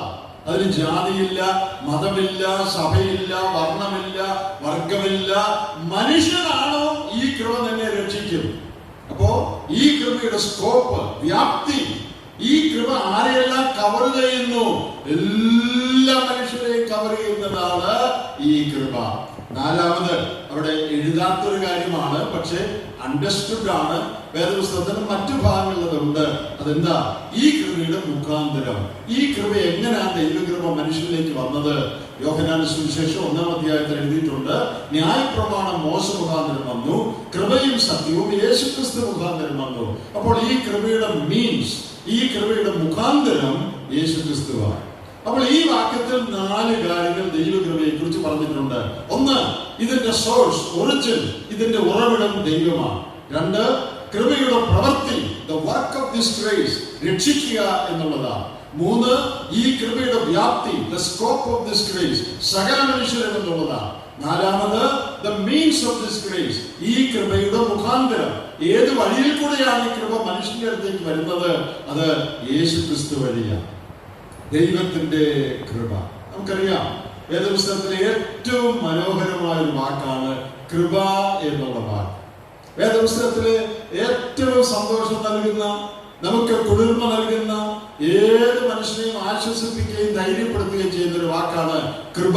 കൃപാലുവായ ദൈവം, ദൈവം കൃപ തരുന്നു, ദൈവം കൃപ കാണിക്കുന്നു. കൃപ എന്നുള്ള വാക്ക് നമ്മെ ഏറ്റവും ആശ്വസിപ്പിക്കുന്ന ഒരു വാക്കാണ്. ഇന്ന് രാത്രി ആ കൃപയുടെ 3 പ്രവർത്തനങ്ങൾ, ഞാൻ ആദ്യം പറഞ്ഞതുപോലെ കൃപ എന്ന പാക്കേജിൽ അടങ്ങിയിരിക്കുന്ന 3 വലിയ കാര്യങ്ങളാണ് നിങ്ങളെ ഓർപ്പിക്കാൻ ഞാൻ മുതിരുന്നത്.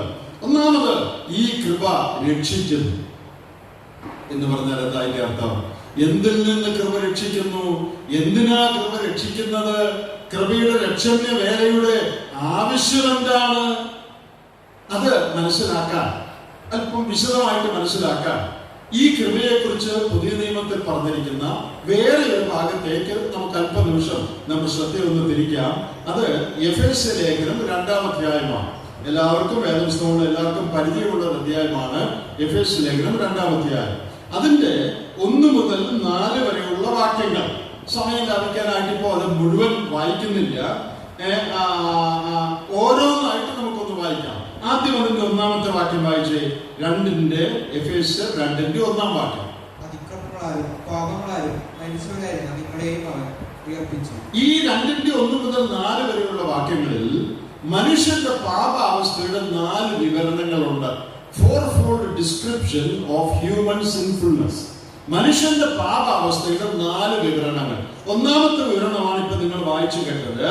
അതിക്രമങ്ങളാലും പാപങ്ങളാലും മരിച്ചവനാണ് മനുഷ്യൻ എന്ന് പറഞ്ഞാൽ ദൈവജീവൻ നഷ്ടപ്പെട്ടവനാണ്. ദൈവവുമായുള്ള സംസർഗത്തിൽ ജീവിക്കുവാനുള്ള കഴിവോടുകൂടിയാണ് ദൈവം മനുഷ്യനെ ഉണ്ടാക്കിയത്. എന്നാൽ മനുഷ്യൻ ദൈവത്തെ അവിശ്വസിക്കുകയും ദൈവത്തോട് അനുസരണക്കേട് കാണിക്കുകയും ചെയ്തുകൊണ്ട് ദൈവവുമായുള്ളവന്റെ ജീവൻ ബന്ധം നഷ്ടപ്പെട്ടു പോയി. ദൈവിക ജീവൻ അവന് നഷ്ടപ്പെട്ടു പോയി. ജീവനില്ലാത്ത അവസ്ഥയ്ക്കാണല്ലോ മരിച്ച അവസ്ഥ എന്ന് പറയുന്നത്. മനുഷ്യൻ ആത്മീയമായി മരിച്ചവരായി തീർന്നു. ഭാവിയായ ഒരു മനുഷ്യന്റെ 1-ാമത്തെ അവസ്ഥ ആത്മീയമായവൻ മരിച്ചവനാണ്. അതിക്രമങ്ങളാലും പാപങ്ങളാലും മരിച്ചവനാണ്. അതെ, ഇനി 2-ാമത്തെ ഈ പാപിയുടെ അവസ്ഥ 2-ാം വാക്യത്തിലുണ്ട്. ഒന്ന് വായിക്കാം. അവയിൽ നിങ്ങൾ മുമ്പേ ഈ ലോകത്തിന്റെ കാലഗതിയെയും ആകാശത്തിന്റെ അധികാരത്തിനും അനുസരണക്കേണ്ട മക്കളിൽ ഇപ്പോൾ വ്യാപരിക്കുന്ന ആത്മാവിനും അധിപതിയാവിനെയും അനുസരിച്ച് നടന്നു. അധിപതി അനുസരണക്കേടിന്റെ മക്കളിൽ വ്യാപരിക്കുന്ന ആത്മാവിന് അധിപതിയായ, അതാരാ? അനുസരണക്കേടിന്റെ മക്കളിൽ വ്യാപരിക്കുന്ന ആത്മാവിന് അധിപതി എന്ന് പറയുന്നത് പിശാചിനെ ഉദ്ദേശിച്ചാണ്. പിശാചിനെ അനുസരിച്ച് നടക്കുന്നവനാണ് മനുഷ്യൻ. ഇത് മനുഷ്യരോട് പറഞ്ഞാൽ മനുഷ്യൻ സമ്മതിക്കുകയല്ല, അല്ലേ? നീ പിശാചിനനുസരിച്ചാണ് നടക്കുന്നതെന്ന് പറഞ്ഞാൽ ചിലപ്പോൾ തല്ലു കിട്ടും. ഞാൻ പിശാചിനനുസരിച്ചാണ് നടക്കുന്നത്. ഏതേലും മനുഷ്യൻ സമ്മതിക്കും, പള്ളിയിൽ പോകുന്ന ഞാൻ, പ്രാർത്ഥിക്കുന്ന ഞാൻ, പാട്ട് പാടുന്ന ഞാൻ പിശാചിനെ അനുസരിച്ചാണ് നടക്കുന്നതെന്ന് പറഞ്ഞാൽ സമ്മതിക്കാൻ എളുപ്പമല്ല. യോഹന്നാൻ സുവിശേഷം 8-ാം അധ്യായത്തിൽ നിങ്ങൾ പിന്നെ വായിച്ചു നോക്കിയാൽ മതി. യഹൂദന്മാരോട് യേശുക്രിസ്തു പറഞ്ഞു, യഹൂദന്മാരാണെങ്കിൽ ഞങ്ങൾ അബ്രഹാം പിതാവിന്റെ മക്കളാണ്, അബ്രഹാമാണ് ഞങ്ങളുടെ പിതാവെന്നൊക്കെ വളരെ വീമ്പടക്കുന്ന പുകഴ്ച പറയുന്ന ആളുകളാണ്. നിങ്ങൾ പിന്നെ വായിച്ചോണം. യോഹന്നാൻ 8-ൽ അവരുടെ മുഖത്ത് നോക്കി ഈ മതഭക്തരായ അബ്രഹാമാണ് ഞങ്ങളുടെ പിതാവ് എന്ന് പറയുന്ന യഹൂദന്മാരെ നോക്കി ഒരു മടിയുമില്ലാതെ യേശു പറയുകയാണ്, നിങ്ങൾ പിശാച് എന്ന പിതാവിന്റെ മക്കൾ. പിശാച് എന്ന പിതാവിന്റെ മക്കളാണ് നിങ്ങൾ. യേശുക്രിസ്തു യഹൂദന്മാരോട് പറഞ്ഞതാണ്. അതിന്റെ കാരണം വ്യക്തമാണ്. പിശാചാണ് ആദ്യം മുതൽ പാപം ചെയ്യുന്നത്. പാപം ആരെല്ലാം ചെയ്യുന്നു അവരെല്ലാവരും പിശാചിന്റെ മക്കളാണ്. ചുമ്മാ ചീത്ത പറഞ്ഞതല്ല, ദേഷ്യം വന്നപ്പോ പെട്ടെന്നൊരു ചീത്തയൊക്കെ പറഞ്ഞതല്ല കർത്താവ്. അർത്ഥപൂർണമായ ഒരു കാര്യമാണ് പറഞ്ഞത്. നിങ്ങൾ പാപത്തിന് അടിമകളായതുകൊണ്ട്, നിങ്ങൾ പാപം ചെയ്യുന്നത് കൊണ്ട്, പാപം ചെയ്യുക എന്നുള്ള പിശാചിന്റെ സ്വഭാവമാണ് ആദ്യം മുതൽ. യോഹന്നാന്റെ ലേഖനത്തിൽ പറയുന്നുണ്ട്, അവൻ ആദ്യം മുതൽ പാപം ചെയ്യുന്നവനാണ്. അതാണ് അവന്റെ സ്വഭാവം. ആ സ്വഭാവം ആരിലെല്ലാം ഉണ്ടോ, പാപത്തിൽ ആരെല്ലാം ജീവിക്കുന്നുണ്ടോ അവർ പിശാചിന്റെ മക്കളാണ്. ഇവിടെ നമ്മൾ വായിച്ചെന്താ? അനുസരണക്കേടിന്റെ മക്കളിൽ വ്യാപരിക്കുന്ന ആത്മാവിന്റെ അധിപതി. ആരാ അനുസരണക്കേടിന് പിന്നിലുള്ളത്? ലോകത്തിലെ സകല അനുസരണക്കേടിന്റെയും, സകല മറുതലിപ്പിന്റെയും, സകല അശുദ്ധിയുടെയും, സകല മ്ലേച്ഛതയുടെയും, സകല നുണയുടെയും, സകല അസൂയയുടെയും, സകല വ്യാജത്തിന്റെയും പിന്നിൽ പ്രവർത്തിക്കുന്നത് പിശാച. അവനാണ് അതിന്റെ അധിപതി. പാപത്തിൽ ജീവിക്കുന്ന എല്ലാവരും പിശാചിനെ അനുസരിച്ച് നടക്കുന്നവരാണ്. അന്ന് ജീവിച്ചിരുന്ന യഹൂദന്മാർ മാത്രമല്ല, ഇന്ന് രാത്രി ഇവിടെ നമ്മെ കേൾക്കുന്ന, അല്ലെങ്കിൽ നാം ഉൾപ്പെടെ ലോകത്തിലെ സകല മനുഷ്യരും പാപികളായ, പാപമോചനം പ്രാപിച്ച് ദൈവമക്കളായി തീരാത്ത എല്ലാവരും പിശാചിനെ അനുസരിച്ച് നടക്കുന്നവരാണ്. ഇത് എത്രയോ ഗൗരവമേറിയ ഒരു കാര്യമാണ്. പിശാചിന്റെ മക്കൾ കേൾക്കാൻ ഒട്ടും നല്ല വാക്കല്ല, നല്ല വാർത്തയുമല്ല, പക്ഷെ അത് സത്യമാണ്. പിശാചിന്റെ മക്കളെ അവരെവിടെ കൊണ്ടുപോകുമെന്നറിയാമോ? അവൻ പോകുന്നിടത്ത് കൊണ്ടുപോകും. അപ്പൻ മക്കളെ അപ്പന്റെ വീട്ടിലേക്കല്ലേ കൊണ്ടുപോവുക? അവനെങ്ങോട്ടാ പോകുന്നത്? പിശാചിനും അവന്റെ ദൂതന്മാർക്കും ഒരുക്കിയിരിക്കുന്ന നിത്യാഗ്നി, നരകാഗ്നി കർത്താവ് പറഞ്ഞിട്ടുണ്ട്. അവന്റെ മക്കളെ അങ്ങോട്ട് കൊണ്ടുപോകാനായിട്ട് തയ്യാറെടുത്തുകൊണ്ടിരിക്കുക. പിശാചിന്റെ മക്കൾ അവസാനിക്കുന്നത് നിത്യ നരകത്തിലാണ്. അതിൽ ഇന്ന സഭക്കാരെന്നോ ഇന്ന മതക്കാരെന്നോ അങ്ങനൊന്നുമില്ല. ആരെല്ലാം പാപത്തിൽ ജീവിക്കുന്നുവോ, പാപങ്ങളുടെ മോചനം പ്രാപിക്കാതെ ജീവിക്കുന്നുവോ, അവരെല്ലാവരും പിശാചിനെ അനുസരിച്ച് നടക്കുന്നവരാണ്. പിശാച് അവരെ അങ്ങോട്ടാണ് കൊണ്ടുപോകുന്നത്. മൂന്നാമത്, മനുഷ്യന്റെ പാപാവസ്ഥയുടെ അടുത്ത വിവരണം 3-ാം വാക്യത്തിലുണ്ടെന്ന് വായിക്കാം. 3-ാം വാക്യം. അവരുടെ ഇടയിൽ നാം എല്ലാവരും മുമ്പേ നമ്മുടെ ജഡമോഹങ്ങളിൽ നടന്ന് ജഡത്തിനും മനോവികാരങ്ങൾക്കും ഇഷ്ടമായത് ചെയ്തുകൊണ്ട് മറ്റുള്ളവരെ പോലെ പ്രകൃതിയാൽ കോപത്തിന്റെ മക്കളായിരുന്നു. മൂന്നാമത്തെ കാര്യം ഇവിടെ പറഞ്ഞിരിക്കുന്നത്, നമ്മുടെ ജഡമോഹങ്ങളിൽ നടന്ന് ജഡത്തിനും മനോവികാരത്തിനും ഇഷ്ടമായത് ചെയ്തുകൊണ്ട് ജീവിക്കുക. മനുഷ്യന്റെ പാപാവസ്ഥയുടെ 4-ാമത്തെ വിവരണം. ജഡത്തെ എന്ന് പറഞ്ഞാൽ ശരീരത്തെ സന്തോഷിപ്പിക്കുന്ന, ശരീരത്തിന് ആനന്ദം നൽകുന്ന കാര്യങ്ങൾ ചെയ്ത്, പിന്നെ മനോവികാരങ്ങൾ, മനസ്സിന്റെ ഇച്ഛകൾ, വികാരങ്ങൾ, അതിനെ തൃപ്തിപ്പെടുത്തുന്ന കാര്യങ്ങൾ ചെയ്തുകൊണ്ട് മനുഷ്യൻ ജീവിക്കുന്നു. എൻ്റെ പ്രിയപ്പെട്ടവരെ, എത്രയോ കൃത്യമായിട്ട് കറക്റ്റായിട്ടുള്ള ഒരു അനാലിസിസ് ആണ് ദൈവവചനം പാപിയെ കുറിച്ച് നൽകുന്നത്. ഒരു പാപിയുടെ സ്വഭാവം ആത്മീയമായി മരിച്ചവനാണ്. 2, പിശാചിനെ അനുസരിച്ച് നടക്കുന്നവനാണ്. 3-ാമത് നമ്മൾ വായിച്ചത്, അവൻ ശരീരത്തെയും മനസ്സിനെയും സന്തോഷിപ്പിക്കുന്ന, ജഡത്തിനും മനോവികാരത്തിനും ഇഷ്ടമായത് ചെയ്തുകൊണ്ട് ജീവിക്കുന്നവനാണ്. ഇന്നത്തെ മീഡിയ, നമ്മുടെ കയ്യിലിരിക്കുന്ന കൊച്ചു ഫോൺ, നാം ഉപയോഗിക്കുന്ന ഇന്റർനെറ്റ്, ടെലിവിഷൻ, നമ്മുടെ മാധ്യമങ്ങൾ, പത്രങ്ങൾ, മാസികകൾ, ഇതെല്ലാം മനുഷ്യന് വ്യാപകമായി 24 മണിക്കൂർ ഉപയോഗിച്ചുകൊണ്ടിരിക്കുക. എന്ത് കാണാനാ മനുഷ്യൻ ഉപയോഗിക്കുന്നത് നിങ്ങൾക്കറിയാമോ? കേവലം ന്യൂസും ക്രിക്കറ്റും കാണാനല്ല, അത് കാണുന്നവർ കുറച്ചുണ്ട്. മനുഷ്യൻ മീഡിയ ഉപയോഗിക്കുന്നത് മ്ലേച്ഛമായ, വേദപുസ്തക ഭാഷയിൽ പറഞ്ഞാൽ ജഡത്തിന് സുഖം നൽകുന്നതും മനോവികാരങ്ങളെ ഇക്കിളിപ്പെടുത്തുന്നതും മനസ്സിന് ആനന്ദം തരുന്നതുമായ കാര്യങ്ങൾ കാണാനാണ് മനുഷ്യനത് ഉപയോഗിക്കുന്നത്. ഏറ്റവും അധികം ഉപയോഗിക്കുന്നത്. ഞാൻ ചിലപ്പോ ചില സ്ഥലങ്ങളിലൊക്കെ ഉദാഹരണമായിട്ട് ഒരു ഡോക്ടറെ കാണാൻ ഡോക്ടറുടെ ഓഫീസിൽ പോയി വിചാരിക്കുക. അവിടെ വെളിയിൽ നമ്മുടെ ഊഴം കാത്ത്, നമ്മുടെ ഡോക്ടർ നമ്പർ കാത്ത് അവിടെ വെളിയിരിക്കുക. ഇപ്പം മിക്കവാറും എല്ലാ പബ്ലിക് സ്ഥലങ്ങളിലും TV ഉണ്ട്, നിങ്ങൾക്കറിയാം. ആളുകൾ ബോറടിക്കാതിരിക്കാനായിട്ട് അവിടെ TV വെച്ചിട്ടുണ്ട്. ആളുകളെല്ലാം ആ TV കണ്ടുകൊണ്ടായിരിക്കുന്നു. ആ TVയിൽ ചിലപ്പോൾ നല്ല പരിപാടിയൊക്കെ വരും, ക്രിക്കറ്റോ അല്ലെങ്കിൽ മറ്റു ന്യൂസോ ഒക്കെ വരും. എന്നാൽ ബാക്കി സമയം മുഴുവൻ എന്തെങ്കിലുമൊക്കെ സീരിയലോ സിനിമയോ ഡാൻസോ അതുപോലൊക്കെ ഉള്ള കാര്യങ്ങളാണ് അതിൽ വന്നുകൊണ്ടിരിക്കുന്നത്. അതിന്റെ മുമ്പിൽ ഇരിക്കുമ്പോൾ ചിലപ്പോ ഇത് കാണണമെന്ന് വിചാരിച്ചിട്ടൊന്നും ആയിരിക്കുകയല്ല, അവിടെ വരുന്ന അതിൽ കൂടെ വരുന്ന ചില കാര്യങ്ങളൊക്കെ കാണാനിടയായിട്ടുണ്ട്. 1/2 മിനിറ്റ് കണ്ടാൽ മതി മനസ്സ് കലുഷിതമാണ്. 1 മിനിറ്റ് കണ്ടാൽ മതി മനസ്സ് അശുദ്ധമാണ്.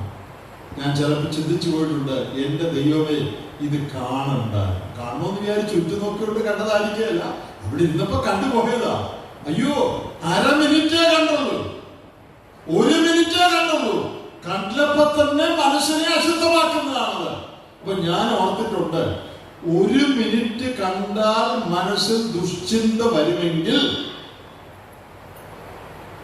ഓരോ ദിവസവും 4-5 മണിക്കൂർ ഇതിന്റെ മുമ്പിൽ ഇരുന്ന് ഇത് കണ്ടോണ്ടിരിക്കുന്ന, അത് ഇന്നലെ ഇന്ന് തുടങ്ങിയതല്ല, 10 വർഷമായി 15 വർഷമായി 4-5 അല്ലെങ്കിൽ 2-3 മണിക്കൂർ ഓരോ ദിവസവും ഇത് കണ്ടോണ്ടിരിക്കുന്നവന്റെ മനസ്സ് എങ്ങനെയുള്ളതായിരിക്കും?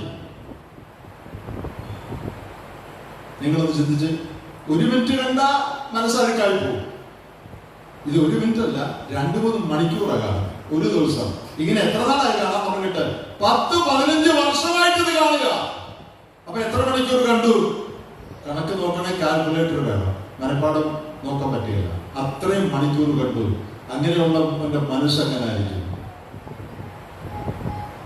പക്ഷെ അവൻ പാട്ട് പാടുന്നുണ്ട്, കൈയടിക്കുന്നുണ്ട്, പ്രാർത്ഥിക്കുന്നുണ്ട്, വേദപുസ്തകം കൈ പിടിക്കുന്നുണ്ട്, പള്ളിയിൽ പോകുന്നുണ്ട്, വിശ്വാസി എന്ന് വിളിക്കുന്നുണ്ട് ചിലരൊക്കെ. അങ്ങനെയുള്ള പലരും ഇതിന്റെ മുമ്പിലിരുന്ന് ഈ സകല മ്ലേച്ഛതകളും ആസ്വദിക്കുന്നവരായിട്ടുണ്ട്. ഇന്ന് രാത്രി നിങ്ങളിൽ ആരെങ്കിലും അങ്ങനെ ഉണ്ടോ?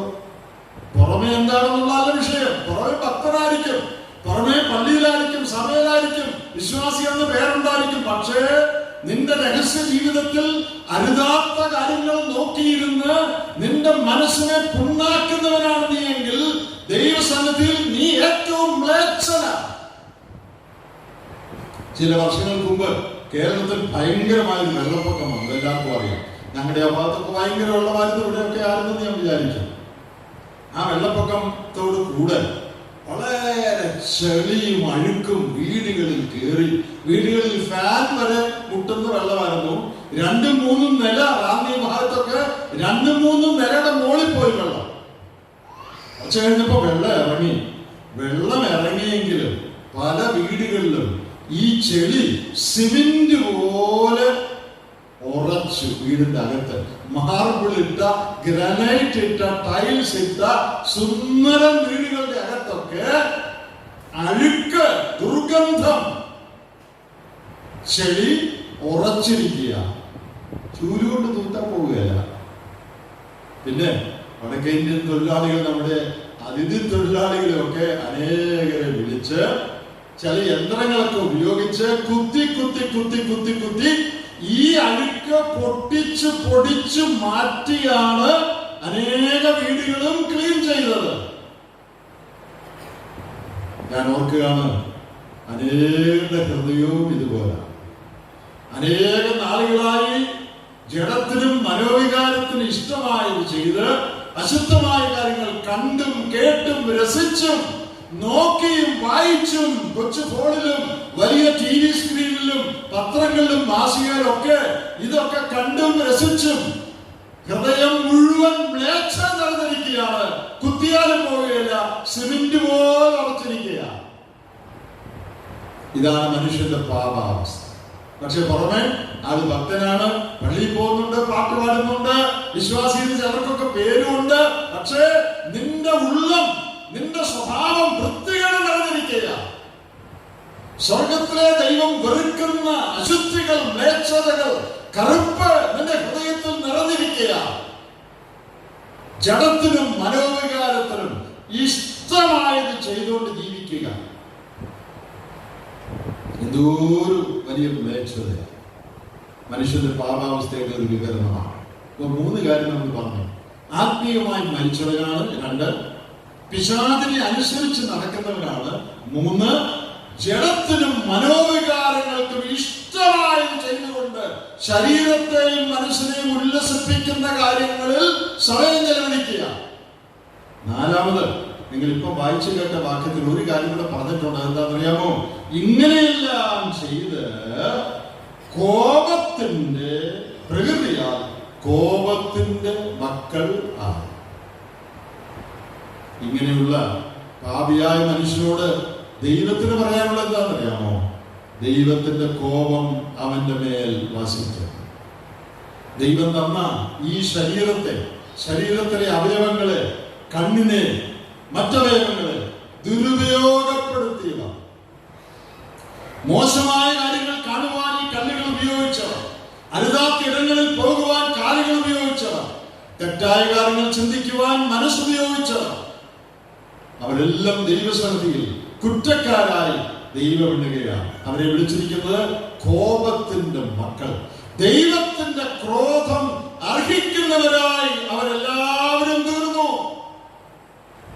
എന്റെ പ്രിയപ്പെട്ടവരെ, ലോകത്തിലെ സകല പാപികളുടെയും ഒരു എക്സ്റേ സ്കാൻ റിപ്പോർട്ടാണ് എഫേസ്യർ 2-ാം അധ്യായം 1 മുതൽ 4 വരെ.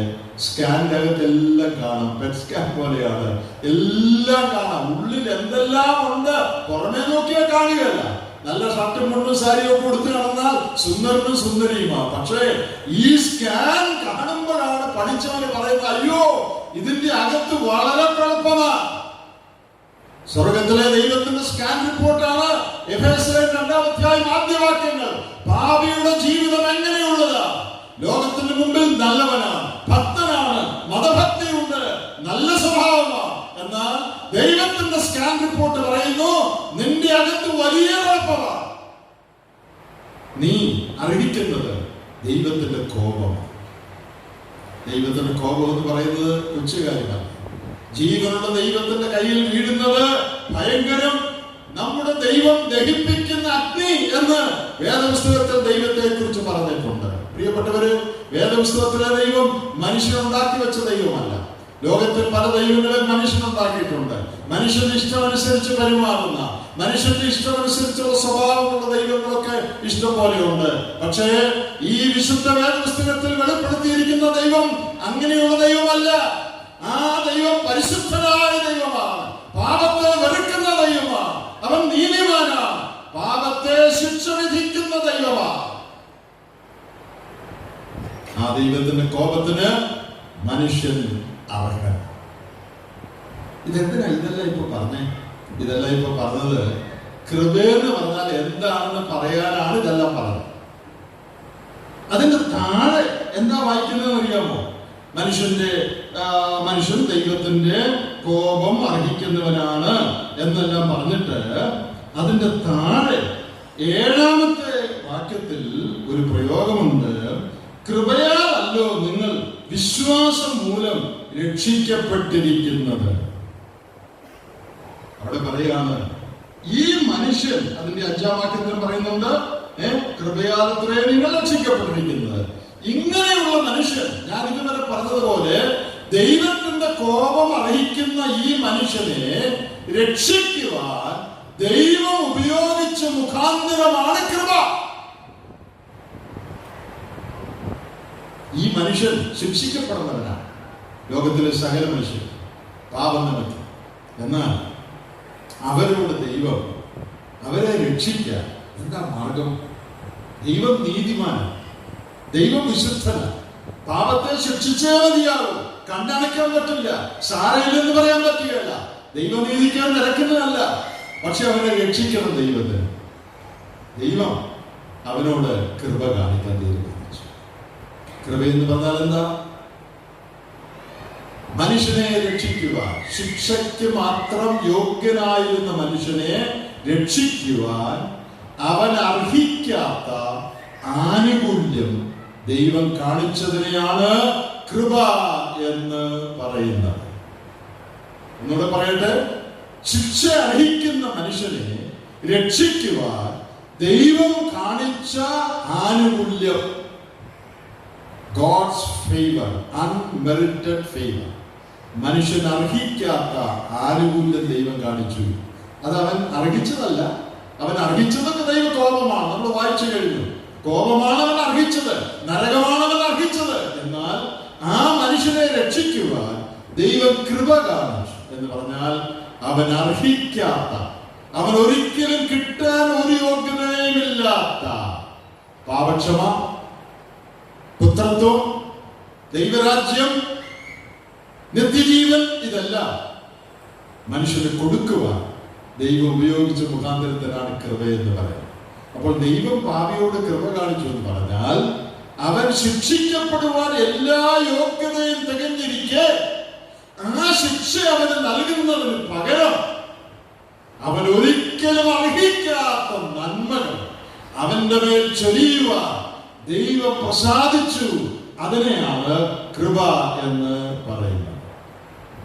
ഇവിടെ അതോട് ചേർത്ത്, കൃപയോട് ചേർത്ത് ദൈവം കാണിച്ച മറ്റ് 3 കാര്യം കൂടെ പറഞ്ഞിട്ടുണ്ട്.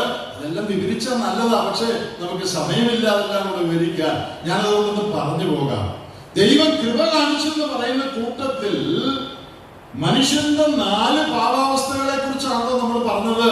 ഇവിടെ ദൈവത്തിന്റെ ഭാഗത്തുനിന്ന് ദൈവം കാണിച്ച 4 വലിയ കാര്യങ്ങൾ, ഔദാര്യത്തെ കുറിച്ച് പറഞ്ഞിട്ടുണ്ട്. 1, 4-ാം വാക്യത്തിലുണ്ട്, ദൈവം കരുണ കാണിച്ചു. എന്താ കരുണ എന്ന് പറഞ്ഞാൽ? കരുണ എന്ന് പറഞ്ഞാൽ അർഹിക്കുന്നത് തരാതിരിക്കുന്നതിനാണ് കരുണ. ഇംഗ്ലീഷിൽ മേഴ്സി എന്ന് പറയുന്നത്. അർഹിക്കുന്നത് തരാതിരിക്കുക. നമ്മുടെ രാജ്യത്ത് ഒരു കുറ്റത്തിന്, വധശിക്ഷയ്ക്ക് ഒരാൾ വിധിക്കപ്പെട്ടാൽ അയക്ക് ഇനി ഒരു സ്ഥലങ്ങളിലുള്ള അപ്പീലിന് അത് പ്രസിഡന്റിന്റെ സന്നിധിയിൽ പ്രസിഡന്റിനോട് അപ്പീൽ ചെയ്യാം. അതിന് മലയാളത്തിൽ ദയാഹർജി എന്നാ പറയുന്നത്. ഇംഗ്ലീഷിൽ മേഴ്സി പെറ്റീഷൻ അല്ലെങ്കിൽ കരുണ ഹർജി എന്നാണ് പറയുന്നത്. എന്ന് പറഞ്ഞാൽ എന്താ? അവൻ കുറ്റക്കാരനാണ്, വധശിക്ഷയാണ് അവൻ അർഹിക്കുന്നത്. എന്നാൽ പ്രസിഡന്റ് ദയ കാണിച്ച് ഞാൻ അർഹിക്കാത്ത മോചനം എനിക്ക് തരണമെന്ന് അപേക്ഷിക്കുകയാണ് ദയാഹർജി. ഇവിടെ ദൈവ മനുഷ്യനോട് കരുണ കാണിച്ചെന്ന് പറഞ്ഞാൽ മനുഷ്യൻ അർഹിക്കുന്ന ശിക്ഷ അവന് കൊടുക്കണ്ട എന്ന് ദൈവം തീരുമാനിച്ചു. അപ്പോ അവൻ അർഹിക്കുന്നത് കൊടുക്കാതിരിക്കുന്നതാണ് കരുണ. രണ്ടാമത്തെ ഒരു വാക്ക് സ്നേഹം, മഹാസ്നേഹം. ദൈവം കരുണ കാണിച്ചു, പിന്നെ സ്നേഹം കാണിച്ചു. സ്നേഹം എന്നുള്ളതിന്റെ വേദപുസ്തകത്തിലെ അർത്ഥം അപരന്റെ ആത്യന്തിക നന്മ എന്നാണ്. കേവലം അവന് ഇഷ്ടമല്ല, കേവലം ഒരു ചൂടല്ല. വേദപുസ്തകത്തിൽ സ്നേഹം എന്നുള്ളത് ഉദ്ദേശിക്കുന്നത് മറ്റേ അതിന്റെ ആത്യന്തിക നന്മയ്ക്ക് വേണ്ടിയുള്ള സമർപ്പണമാണ് വേദപുസ്തകത്തിലെ സ്നേഹം. നമ്മുടെ നന്മ, നമ്മുടെ ഗുണം ദൈവം കണക്കാക്കി പ്രവർത്തിച്ചു. മൂന്നാമത് വേറൊരു വാക്കൂടെ അതിന് താഴെ വന്നിട്ടുണ്ട്. അത് വാത്സല്യം എന്നുള്ള വാക്കാണ്. അതിന്റെ 6-ാം വാക്യത്തിലുണ്ട്, ക്രിസ്തുവേശു നമ്മെ കുറിച്ചുള്ള വാത്സല്യം. ദൈവം മനുഷ്യനോട് വാത്സല്യം കാണിച്ചു. എന്താ വാത്സല്യം എന്ന് പറഞ്ഞാൽ? വാത്സല്യം എന്ന് പറഞ്ഞാൽ അത് സ്നേഹമാണോ? സ്നേഹമുണ്ട്, പക്ഷേ സ്നേഹത്തെക്കാൾ കൂടി ഏതാണ്ടാണ് വാത്സല്യം. ഞാനതിന്റെ സാറിന് പറയുന്നത് ഇങ്ങനെയാണ്. അത് ഭാഷയിൽ വിശദീകരിക്കാൻ കുറച്ച് പ്രയാസം. അതുകൊണ്ട് ഒരു ഉദാഹരണം പറഞ്ഞാൽ കുറച്ച് മനസ്സിലാവും. വളരെ നാളുകളായി വിദേശത്തായിരുന്ന മക്കളെയും അവരുടെ മക്കളെയും കൊച്ചുമക്കളെയും ഒക്കെ കാണുമ്പോൾ നാട്ടിലുള്ള വല്യമ്മച്ചിക്ക് ആ കൊച്ചുമക്കളോട് ഉള്ള ആ താല്പര്യം, കൊച്ചുമക്കളോട് ഇടപെടുന്നത്, അതിനാണ് വാത്സല്യം എന്ന് പറയുന്നത്. ഒത്തിരി നാളായി കൊച്ചിനെ കണ്ടിട്ട്, ഒത്തിരി അങ്ങ് വിദേശത്താ, ഇപ്പൊ വർഷങ്ങൾ കഴിഞ്ഞ് കൊച്ചു കുഞ്ഞ് വന്നിരിക്കുക. ആ കുഞ്ഞിനെ എന്താ ചെയ്യണ്ടേന്ന് വല്ലപ്പോഴേക്ക് അറിയാൻ പാടില്ല. അതിനെ കയ്യിലെടുത്ത് പൊക്കുന്നു, ഉമ്മ കൊടുക്കുന്നു, തോളിൽ വെക്കുന്നു, അതിനോട് അതിന്റെ ഭാഷയിൽ വർത്താനം പറയുന്നു, ചിരിക്കുന്നു, പിന്നെ ഉമ്മ കൊടുക്കുന്നു. അത് സ്നേഹമാണ്. സ്നേഹമുണ്ട്, പക്ഷെ കേവലം സ്നേഹമല്ല, സ്നേഹത്തെക്കാൾ കൂടിയ ഏതാണ്, അതാ വാത്സല്യം. ഞാൻ ഇത്രയും നേരം പറഞ്ഞുകൊണ്ടിരുന്ന പാപിയായ കൊള്ളരുതാത്ത മനുഷ്യനോട് ദൈവം വാത്സല്യം കാണിച്ചു. നമ്മുടെ പാഠപുസ്തകത്തിൽ E.K. ജോർജ് സാർ എഴുതിയ ഒരു പാട്ടുണ്ട്. അതിൽ മത്സരിയായൊരു മർത്യകുലത്തോട് വാത്സല്യം കാട്ടിയല്ലോ എന്നൊരു വരിയുണ്ട്. മത്സരികളായ മർത്യകുലത്തോട് സ്വർഗത്തിലെ ദൈവം വാത്സല്യം കാണിച്ചു. വിശ്വസിക്കാൻ പ്രയാസമുള്ള കാര്യമാണ്, പക്ഷേ ഇത് സത്യം. അപ്പോ മനുഷ്യന്റെ 4 പാപാവസ്ഥ: അതിക്രമങ്ങളാലും പാപങ്ങളാലും മരിച്ചവൻ, 2 പിശാചിനെ അനുസരിച്ച് നടക്കുന്നവൻ, 3 ജഡത്തിനും മനോവികാരത്തിനും ഇഷ്ടമായത് ചെയ്തുകൊണ്ട് ജീവിക്കുന്നവൻ, 4 പാപത്തിന് ശിക്ഷ അർഹിക്കുന്നവൻ. ഈ 4 നിലയിലുള്ള വിശദീകരണം കഴിഞ്ഞ് ഈ മനുഷ്യനെ രക്ഷിക്കുക ദൈവം വ്യാപരിപ്പിച്ച 4 കാര്യങ്ങൾ. അതെന്തൊക്കെയാണ്? ദൈവം മനുഷ്യനോട് കരുണ കാണിച്ചു, സ്നേഹം കാണിച്ചു, വാത്സല്യം കാണിച്ചു. പിന്നെ നമ്മുടെ വിഷയം, ദൈവം മനുഷ്യനോട് കൃപ കാണിച്ചു. എന്റെ പ്രിയപ്പെട്ടവര്, തെറ്റുകാരനോട് എങ്ങനെയാണ് കരുണയും കൃപയും സ്നേഹവും വാത്സല്യം കാണിക്കാൻ ഒക്കുന്നത്? ദൈവം നീതിമാനല്ലേ? തെറ്റുകാരനെ വെറുതെ വിടാൻ ഒക്കുമോ? ഇല്ല, ഒക്കെ ഇല്ല. അതിന് ദൈവം ഒരു മാർഗം കണ്ടുപിടിച്ചു. അതെന്താണെന്നറിയാമോ? ദൈവം തന്നെ മനുഷ്യനായി, ഇവിടെ അത് ഇടയ്ക്കിടയ്ക്ക് പറയുന്നുണ്ട്, ക്രിസ്തുവേശു ഇറങ്ങി വന്നു. പ്രതിക്കൂട്ടിൽ നിന്നിരുന്ന നമ്മോട് ഇറങ്ങിപ്പോയിക്കൊള്ളാൻ പറഞ്ഞു. നിങ്ങളൊന്ന് ചിന്തിച്ചു നോക്കി. കഠിനമായ കുറ്റത്തിന് നിങ്ങളെ പിടിച്ചു, കോടതിയിൽ നിങ്ങളെ ഹാജരാക്കി, നിങ്ങൾക്കെതിരെ എല്ലാ തെളിവുമുണ്ട്, കുറ്റം തെളിഞ്ഞു. രക്ഷപ്പെടാൻ ഒരു മാർഗവുമില്ല. പ്രതിക്കൂട്ടിൽ തല കുനിച്ച് ഏങ്ങലടിച്ചു നിൽക്കുക. തെറ്റ് തെളിഞ്ഞു, കുറ്റം തെളിഞ്ഞു. അപ്പോ ഒരാൾ വന്നിട്ട് പറയാണ്, ഈ ലോകത്തിൽ അങ്ങനെ സംഭവിക്കില്ല, പക്ഷെ ഭാവനയിൽ ഞാൻ പറയാണ്, മറ്റൊരാൾ വന്നിട്ട് പറയാണ്, നീ ഇറങ്ങിപ്പോയിക്കൊള്ളുക, സ്വതന്ത്രനായി പോയിക്കൊള്ളുക, നിന്റെ ശിക്ഷ വധശിക്ഷയാണെങ്കിൽ അത് ഞാൻ അനുഭവിച്ചുകൊള്ളാം എന്ന് പറഞ്ഞ് നിന്നെ ആ കൂട് തുറന്ന് വിട്ടിട്ട് ആ കൂട്ടിൽ നിന്റെ ഒരു സ്നേഹിതൻ കയറി നിൽക്കുകയാണെന്ന് വിചാരിക്കുക. ലോകത്തിൽ ആരും അങ്ങനെ ചെയ്യാൻ സാധ്യതയില്ല. എന്നാൽ ദൈവം അതാണ് ചെയ്തത്. മനുഷ്യന്റെ വേഷമെടുത്ത്, വേഷത്തിൽ മനുഷ്യനായി വിളങ്ങി, ദൈവത്വം കളഞ്ഞില്ല, ദൈവത്വത്തോടുകൂടെ മനുഷ്യത്വം എടുത്ത് മനുഷ്യനായി, കന്യകയുടെ മകനായി ഈ ലോകത്തിൽ ജനിച്ച് പാപം കൂടാതെ ജീവിച്ച് 33 തിരുവയസ്സിൽ എന്റെയും നിന്റെയും പ്രതിക്കൂട്ടിൽ അവൻ കയറി നിന്നു. അവൻ കവർച്ച ചെയ്യാത്തത് തിരികെ കൊടുക്കേണ്ടി വന്നു. നീ ഞാനും ചെയ്ത സകല കൊള്ളരുതായ്മയ്ക്കുമുള്ള ഉത്തരവാദിത്വം അവൻ ഏറ്റെടുത്തു. ഞാൻ ആ ശിക്ഷ വഹിച്ചുകൊള്ളാമെന്ന് പറഞ്ഞ് നമ്മുടെ പാപങ്ങളെ ചുവന്നുകൊണ്ട് കാൽവറിലെ ക്രൂശിൽ അവൻ കയറി. കർത്താവ് ക്രൂശിൽ മരിച്ചപ്പോ അതിഭയാനകമായ നിലവിളിച്ചു. എന്തായിരുന്നു അത്? എന്റെ ദൈവമേ, എന്റെ ദൈവമേ, നീ എന്നെ കൈവിട്ടത് എന്ന്. എന്താ നിലവിളിയുടെ അർത്ഥം? പൂർണ്ണമായിട്ട് വിശദീകരിക്കാൻ അറിഞ്ഞുകൂടാ, ഒക്കെയില്ല. എന്നാലും മനസ്സിലാക്കാവുന്ന കാര്യം ഞാൻ പറയട്ടെ. പാപത്തിന്റെ ശമ്പളം നരകമാണ്. ദൈവത്തിൽ നിന്ന് എന്നേക്കുമായുള്ള വേർപാടാണ്. ദൈവത്താൽ എന്നേക്ക് കൈവിടപ്പെട്ടു പോവുക, അതാണ് നരകത്തിന്റെ അനുഭവം. എന്നാൽ ആ നരകത്തിന്റെ വേദന എന്റെയും നിന്റെയും സ്ഥാനത്ത് യേശു ക്രിസ്തു സഹിച്ചു. ക്രിസ്തുവിന്റെ ക്രൂശ് മരണത്തിൽ നീയും ഞാനും അനുഭവിക്കേണ്ട പാപത്തിന്റെ ഭയങ്കരമായ ശിക്ഷ, നരകത്തിന്റെ വേദന, നിത്യത മുഴുവൻ നാം അയ്യം വിളിച്ചുകൊണ്ട് നരകത്തിൽ അനുഭവിക്കേണ്ട വേദന നമ്മുടെ സ്ഥാനത്ത് യേശു ക്രിസ്തു ക്രൂശിൽ മരിച്ചപ്പോൾ അവൻ നമുക്ക് വേണ്ടി സഹിച്ചു. ആ ക്രൂശ് മരണത്തിന്റെ അടിസ്ഥാനത്തിൽ നീതിമാനായ ദൈവത്തിന് നമ്മോട് ക്ഷമിക്കാൻ സാധിച്ചു. രക്ഷാകരമായ ദൈവകൃപ ലോകത്തിൽ ഉദിച്ചു. ഞാൻ മുന്നോട്ട് പോകുന്നതിന് മുമ്പ് എന്റെ പ്രിയപ്പെട്ടവരോട് ചോദിക്കട്ടെ, ഈ ദൈവകൃപ നീ അനുഭവിച്ചിട്ടുണ്ടോ? ഇവിടെ ഒരു പദപ്രയോഗമുള്ളത് രക്ഷാകരമായി ദൈവകൃപ ഉദിച്ചു എന്നാണ്. ഉദിച്ചു എന്ന് പറയുമ്പോൾ മനസ്സിൽ വരുന്നത് എന്താ? സൂര്യൻ ഉദിക്കുക, അതാ മനസ്സിൽ വരുന്നത് അല്ലെ? രാവിലെ വീടും ജനലും കഥകളും എല്ലാം കൂട്ടി നമ്മൾ ഉറങ്ങുക. മണി 7 എഴുന്നേറ്റിട്ടില്ല, എല്ലാം അടച്ചിരിക്കുക, മുറിക്കകത്ത് ഇരുട്ടാണ്. 5:30 ആയപ്പോ തന്നെ സൂര്യന്റെ പ്രകാശം ഒന്ന് വാതിക്ക് നിൽക്കുക.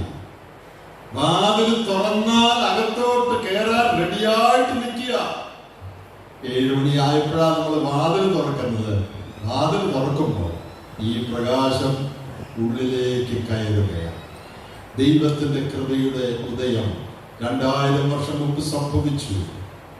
ഭാവിയായ മനുഷ്യന്റെ ഹൃദയത്തിലേക്ക് ദൈവകൃപ പ്രവഹിക്കുവാൻ തയ്യാറായി നിൽക്കുകയാണ്. നിന്റെ ഹൃദയത്തിന്റെ വാതിക്കലും ആ ദൈവത്തിന്റെ കൃപ വന്ന് നിൽക്കുന്നുണ്ട്. അത് നിന്റെ ഹൃദയത്തിന്റെ വാതിൽ തള്ളി തുറക്കുകയല്ല, നീ തുറക്കണം. കർത്താവേ, ഞാനൊരു ഭാവി, നിന്റെ ശിക്ഷയെ അർഹിക്കുന്നവനാണ്. മറ്റുള്ളവരുടെ മുമ്പിലൊക്കെ നല്ല പിള്ളയൊക്കെയാ, പക്ഷേ ദൈവത്തിന്റെ മുമ്പിൽ എന്റെ ജീവിതത്തിലെ സകല രഹസ്യങ്ങൾ പറയുന്ന, ദൈവത്തിന്റെ മുമ്പിൽ ദുഷ്ടനായ, വൃത്തികെട്ട, മ്ലേച്ഛനായ, ദൈവത്തിന്റെ ശിക്ഷ അർഹിക്കുന്ന, ദൈവകോപം അർഹിക്കുന്ന ഒരു ഭാവിയാണ് ഞാൻ. നീ എന്നോട് കൃപ കാണിച്ചു, മനുഷ്യവർഗത്തോട് കൃപ കാണിച്ചു. ആ കൃപയാലല്ലാതെ എനിക്ക് രക്ഷപ്പെടാൻ ഒരു മാർഗവുമില്ല. ഞാൻ വെടിപൊട്ടിച്ചത് കൊണ്ടോ, മെഴുകുതിരി കത്തിച്ചത് കൊണ്ടോ, പൂവിട്ടത് കൊണ്ടോ, പൂജ നടത്തിയത് കൊണ്ടോ, കുമ്പസാരിച്ചത് കൊണ്ടോ, പള്ളിയിൽ പോയത് കൊണ്ടോ, സ്നാനപ്പെട്ടത് കൊണ്ടോ ഒന്നും എന്റെ പാപങ്ങൾ മോചിക്കപ്പെടുകയില്ല. എന്റെ പാപങ്ങൾ മോചിക്കപ്പെടുവാൻ ദൈവം ഒരു മാർഗമൊരുക്കിയിട്ടുണ്ട്. അതാണ് കാൽവറിയിലെ ക്രൂശ്. എന്റെ ശിക്ഷ ദൈവത്തിന്റെ പുത്രൻ എനിക്ക് പകരം സഹിച്ചു. അത് വിശ്വാസത്താൽ ഞാൻ അംഗീകരിക്കുകയും എന്റെ പാപങ്ങളുടെ മോചനത്തിന് വേണ്ടി ആ ദൈവപുത്രനിൽ ഞാൻ ശരണപ്പെടുകയും ചെയ്യുകയാണ്. ദൈവകൃപ എന്റെ ഉള്ളിൽ വരാനായിട്ടുള്ള മുഖാന്തരം. പാപമെന്ന വാതിൽ എന്റെ ഹൃദയത്തെ അടച്ചിരിക്കുന്നതുകൊണ്ട് ദൈവകൃപയ്ക്ക് കടന്നു വരാൻ കഴിയുന്നില്ല.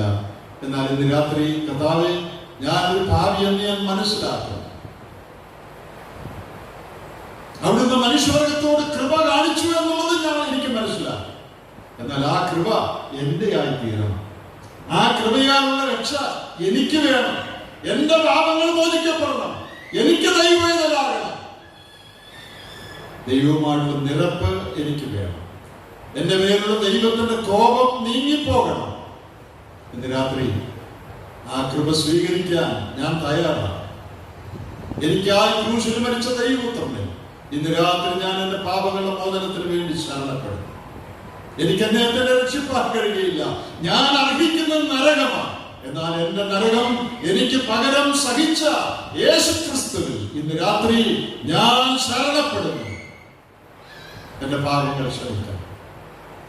എന്റെ ശിക്ഷ അനുഭവിച്ചവന്റെ നിമിത്തം അവന്റെ നാമത്തിൽ ദൈവമേ എന്റെ പാപങ്ങൾ ക്ഷമിക്കണം. ദൈവകൃപയുടെ ഉദയം എന്റെ ഹൃദയത്തിൽ ഉണ്ടാകണം. ദൈവകൃപയുടെ വെളിച്ചം എന്റെ ഹൃദയത്തിൽ വരണം. ഇന്ന് രാത്രി നീ കർത്താവിലേക്ക് നോക്കി ആ നിലയിൽ നിലവിളിക്കുമെങ്കിൽ, നീ ഇരിക്കുന്ന ഇരിപ്പിൽ, നീ ഈ വാക്കുകൾ കേൾക്കുന്നയിടത്ത് നിന്റെ ഹൃദയം ദൈവത്തിലേക്ക് ഉയർത്തി, ഞാൻ മഹാഭാവി, നിന്റെ ശിക്ഷ അർഹിക്കുന്നവൻ, എന്നാൽ എന്റെ ശിക്ഷ എനിക്ക് പകരം സഹിച്ച യേശുക്രിസ്തുവിനെ എന്റെ രക്ഷകനായി ഞാൻ സ്വീകരിക്കുന്നു. എന്റെ പാപങ്ങളുടെ മോചനത്തിന് വേണ്ടി ഞാൻ അവനിൽ ശരണപ്പെടുന്നു. എന്നെ രക്ഷിക്കണം. വ്യക്തമായ ഒരനുഭവം, വ്യക്തമായ ഒരു തീരുമാനം, വ്യക്തമായ ഒരു പ്രവൃത്തി. ക്രൈസ്തവ വീടുകളിലൊക്കെ ജനിച്ച് വളർന്നവരാണ് നിങ്ങൾ മിക്കവാറും പേരെന്ന് ഞാൻ വിചാരിക്കുന്നു.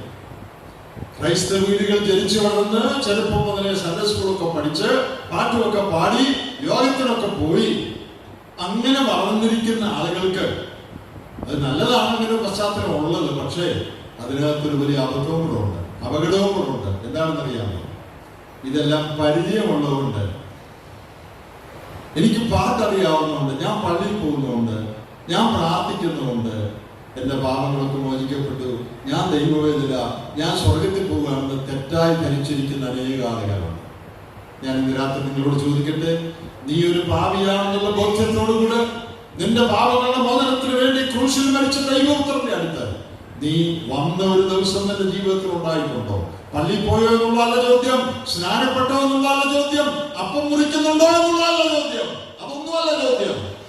കർത്താവേ, ഞാൻ മഹാപാപി, എന്റെ പാപവഴികളെ വിട്ടു തിരിഞ്ഞ് എനിക്ക് വേണ്ടി ക്രൂശിൽ മരിച്ചുയർത്ത ദൈവപുത്രനിൽ ഞാൻ ശരണപ്പെടുന്നു, അവനെ എന്റെ രക്ഷകനായി ഞാൻ വിശ്വസിക്കുന്നു. ആ നിലയിൽ വ്യക്തമായ ഒരനുഭവം എന്റെ ജീവിതത്തിൽ ഉണ്ടായിട്ടുണ്ട്. ഞാനൊരു സംഭവം കൂടെ പറഞ്ഞ് അവസാനിപ്പിക്കും. ഞാനൊരിക്കൽ ബാംഗ്ലൂരിൽ ഒരു പൊതുസ്ഥലത്ത്, ഇതുപോലുള്ള ഒരു പബ്ലിക് സ്ഥലത്ത് 2 ദിവസം യോഗങ്ങളിൽ പ്രസംഗിച്ചു. ക്രൂശിലെ കള്ളനെ കുറിച്ചാണ് പ്രസംഗിച്ചത്, മാനസാന്തരപ്പെട്ട കള്ളനെ കുറിച്ച്. ഞാൻ ഒരു ദിവസം പ്രസംഗിച്ചിട്ട് രാത്രി ഈ ക്രിസ്തുവിനെ സ്വീകരിക്കാൻ മനസ്സുള്ളവര് മുമ്പോട്ട് വരണം എന്നൊക്കെ ഒരു ആഹ്വാനം കൊടുത്തു. ചില ആളുകൾക്ക് മുമ്പോട്ട് വന്നു. ഒടുവിലത്തെ ദിവസവും ഒരു ആഹ്വാനം കൊടുത്തു. അപ്പോഴും കുറച്ചുപേര് മുമ്പോട്ട് വന്നു. എന്നാൽ ഈ ഒടുവിലത്തെ ദിവസം മുമ്പോട്ട് വന്നവരിൽ ഒരാളെ എനിക്ക് മനസ്സിലായി. ഞാൻ അദ്ദേഹത്തോട് ചോദിച്ചു, നിങ്ങൾ ഇന്നലെ രാത്രിയും മുമ്പോട്ട് വന്നല്ലേ? ഇന്നലെ രാത്രിയും നിങ്ങൾ മുമ്പോട്ട് വന്നായിരുന്നല്ലോ, പിന്നെ എന്തിനാ ഇന്ന് വന്നേ? അദ്ദേഹം ഒരു നല്ല മറുപടി പറഞ്ഞു. എന്താ പറഞ്ഞതെന്നറിയാം? അദ്ദേഹം പറഞ്ഞു, ഇന്നലെ രാത്രി ഞാൻ മുമ്പോട്ട് വന്നത് ക്രൂശിലെ കള്ളനെ പോലെ പാപിയാണെന്ന് എനിക്ക് മനസ്സിലായി, ഞാൻ കുഴപ്പക്കാരനാണെന്ന് എനിക്ക് മനസ്സിലായി, അതുകൊണ്ട് ഞാൻ വന്നത്. പക്ഷെ ഇന്ന് രാത്രി ഞാൻ വന്നത് ക്രൂശിലെ കള്ളൻ കർത്താവിലേക്ക് തിരിഞ്ഞ്, യേശുവേ, നീ രാജ്യത്വം പ്രാപിച്ചു വരുമ്പോൾ എന്നെ ഓർത്തുകൊള്ളണമേ എന്ന് പറഞ്ഞ് അവന്റെ നേരെ നോക്കി നിലവിളിച്ചതുപോലെ, കർത്താവിലേക്ക് അവൻ തിരിഞ്ഞതുപോലെ ഇന്ന് രാത്രി ഞാൻ കർത്താവിലേക്ക് തിരിയുകയാണ്, അതിനാ വന്നതെന്ന് പറഞ്ഞു. എത്ര നല്ല പറഞ്ഞു. ആദ്യത്തെ ദിവസം വന്നത് ഇതെല്ലാം മനസ്സിലായതുകൊണ്ട് വന്നതേ ഉള്ളൂ. നമ്മുടെയൊക്കെ വീടുകളിൽ ജനിച്ചു വളർന്നവർക്ക് ഇതെല്ലാം ചെറുപ്പം വരെ അറിയാം. പാവിയോ? അയ്യോ, പിന്നെ പാവിയല്ലേ, അല്ലാതെ പിന്നെ ഞാൻ ആരാ? കർത്താവ് ക്രൂശിൽ മരിച്ചു, അയ്യോ പിന്നെ കർത്താവ് ക്രൂശിൽ മരിച്ചു, ഇതാർക്കും അറിയാൻ വരാത്തെ? നിന്റെ പാപത്തിന് വേണ്ടി? അയ്യോ, തീർച്ചയായിട്ടും ഈശോ അവശേഷം മരിച്ചത് എന്റെ പാപത്തിന് വേണ്ടിയാ. ഈ അറിവ് നിന്നെ രക്ഷിക്കയില്ല. ചെറുപ്പം മുതലേ അറിഞ്ഞുകൊണ്ട് നിന്നെ രക്ഷിക്കയില്ല.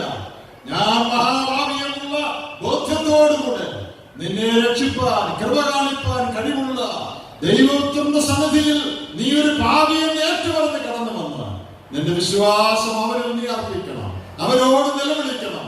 മഹാഭാവികളായി ഞാൻ എന്റെ പാപവഴികളെ വിട്ട് എന്റെ ശിക്ഷ അനുഭവിച്ച ദൈവപുത്രനിൽ ഞാൻ ശരണപ്പെടുന്നു. ഇന്ന് രാത്രി നീ എന്നെ രക്ഷിക്കണം കർത്താവേ.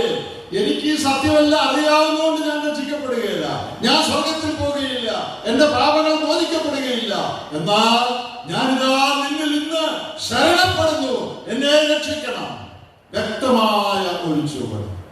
ഇന്ന് രാത്രി വരെയും ആ വ്യക്തമായ ചുവട് വെക്കാത്ത ആരെങ്കിലും ഉണ്ടെങ്കിൽ നാം പ്രാർത്ഥിച്ചു അവസാനിപ്പിക്കുമ്പോൾ നിങ്ങൾ ഇരിക്കുന്നിരിക്കും, എന്റെ ദൈവമേ, പാപിയായി ഞാൻ നിന്റെ ശിക്ഷ അർഹിക്കുന്നവൻ, എന്നാൽ എന്റെ ശിക്ഷ മുഴുവൻ സഹിച്ച ദൈവത്തിന് ഇന്ന് രാത്രി ഞാൻ ചാരുകയാണ്, അവനിൽ ഞാൻ ശരണപ്പെടുകയാണ്.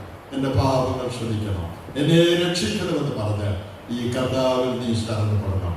നിന്റെ പാപങ്ങൾ മോചിക്കപ്പെടും, നീ ദൈവ പൈതലായി തീരും.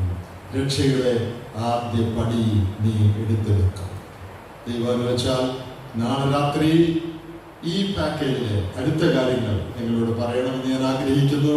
ഒരു കാര്യം മാത്രമേ എന്ന് പറഞ്ഞുള്ളൂ, കൃപ രക്ഷിക്കുന്നു. നാളെ രാത്രി രക്ഷിക്കുന്ന കൃപ നമ്മുടെ ജീവിതത്തിൽ എന്തെല്ലാം കൂടെ ചെയ്യുന്നു എന്നുള്ള കാര്യം നിങ്ങളെ ഓർപ്പിക്കാൻ കർത്താവ് ആഗ്രഹിക്കുന്നു. ദൈവത്തിന്റെ ആത്മാവ് നമ്മെ സഹായിക്കും.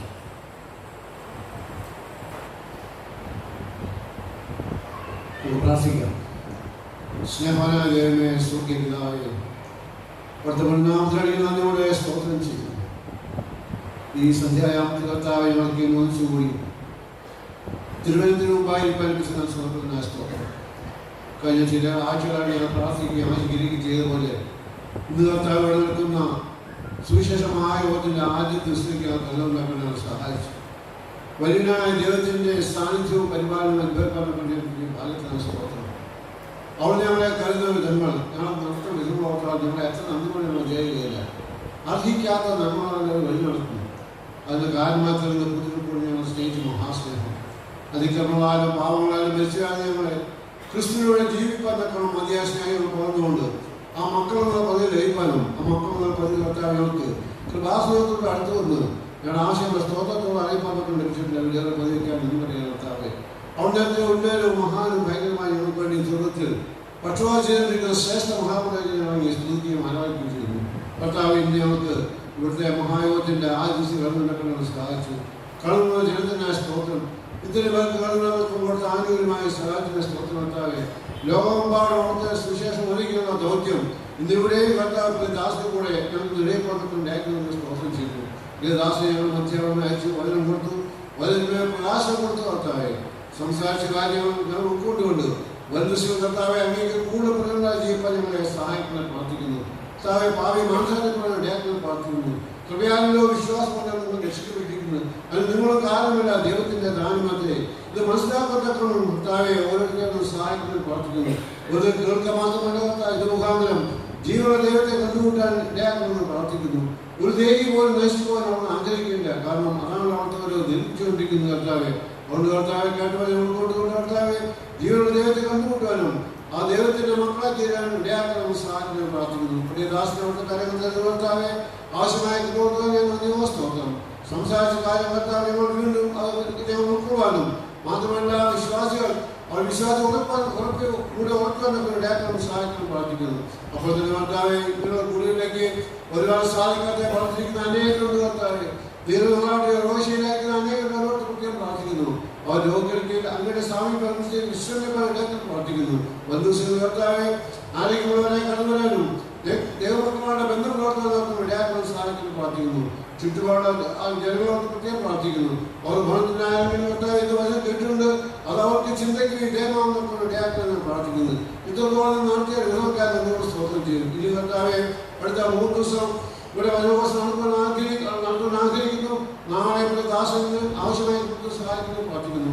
പാട്ടുപാടിയ മക്കൾക്കൊണ്ട് പ്രത്യേകം പ്രാർത്ഥിക്കുന്നു. പാടാനൊക്കെ അവരെയും സഹായിക്കുന്ന സ്തോത്രം. അങ്ങനെ കർത്താവെ നിർദ്ദേശിച്ച എല്ലാവരും തിരുനാമത്തെ ഉറക്കപ്പെടുത്തുവാൻ ഇടയാക്കാൻ നമ്മൾ സ്തോത്രം ചെയ്യുന്നു.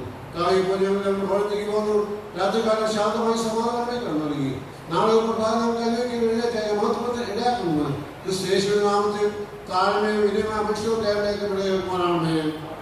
നമ്മുടെ കർത്താവായ യേശുക്രിസ്തുവിന്റെ കൃപയും പിതാവായ ദൈവത്തിന്റെ സ്നേഹവും നമ്മെ ആശ്വസിപ്പിക്കുകയും വിശുദ്ധാത്മാവിനെ കൂട്ടാനും കാവലും നാം എല്ലാവരോടും വിശ്വാസ വലിയ സംസ്ഥാന ദാസോടും കേട്ട് ഞങ്ങളെ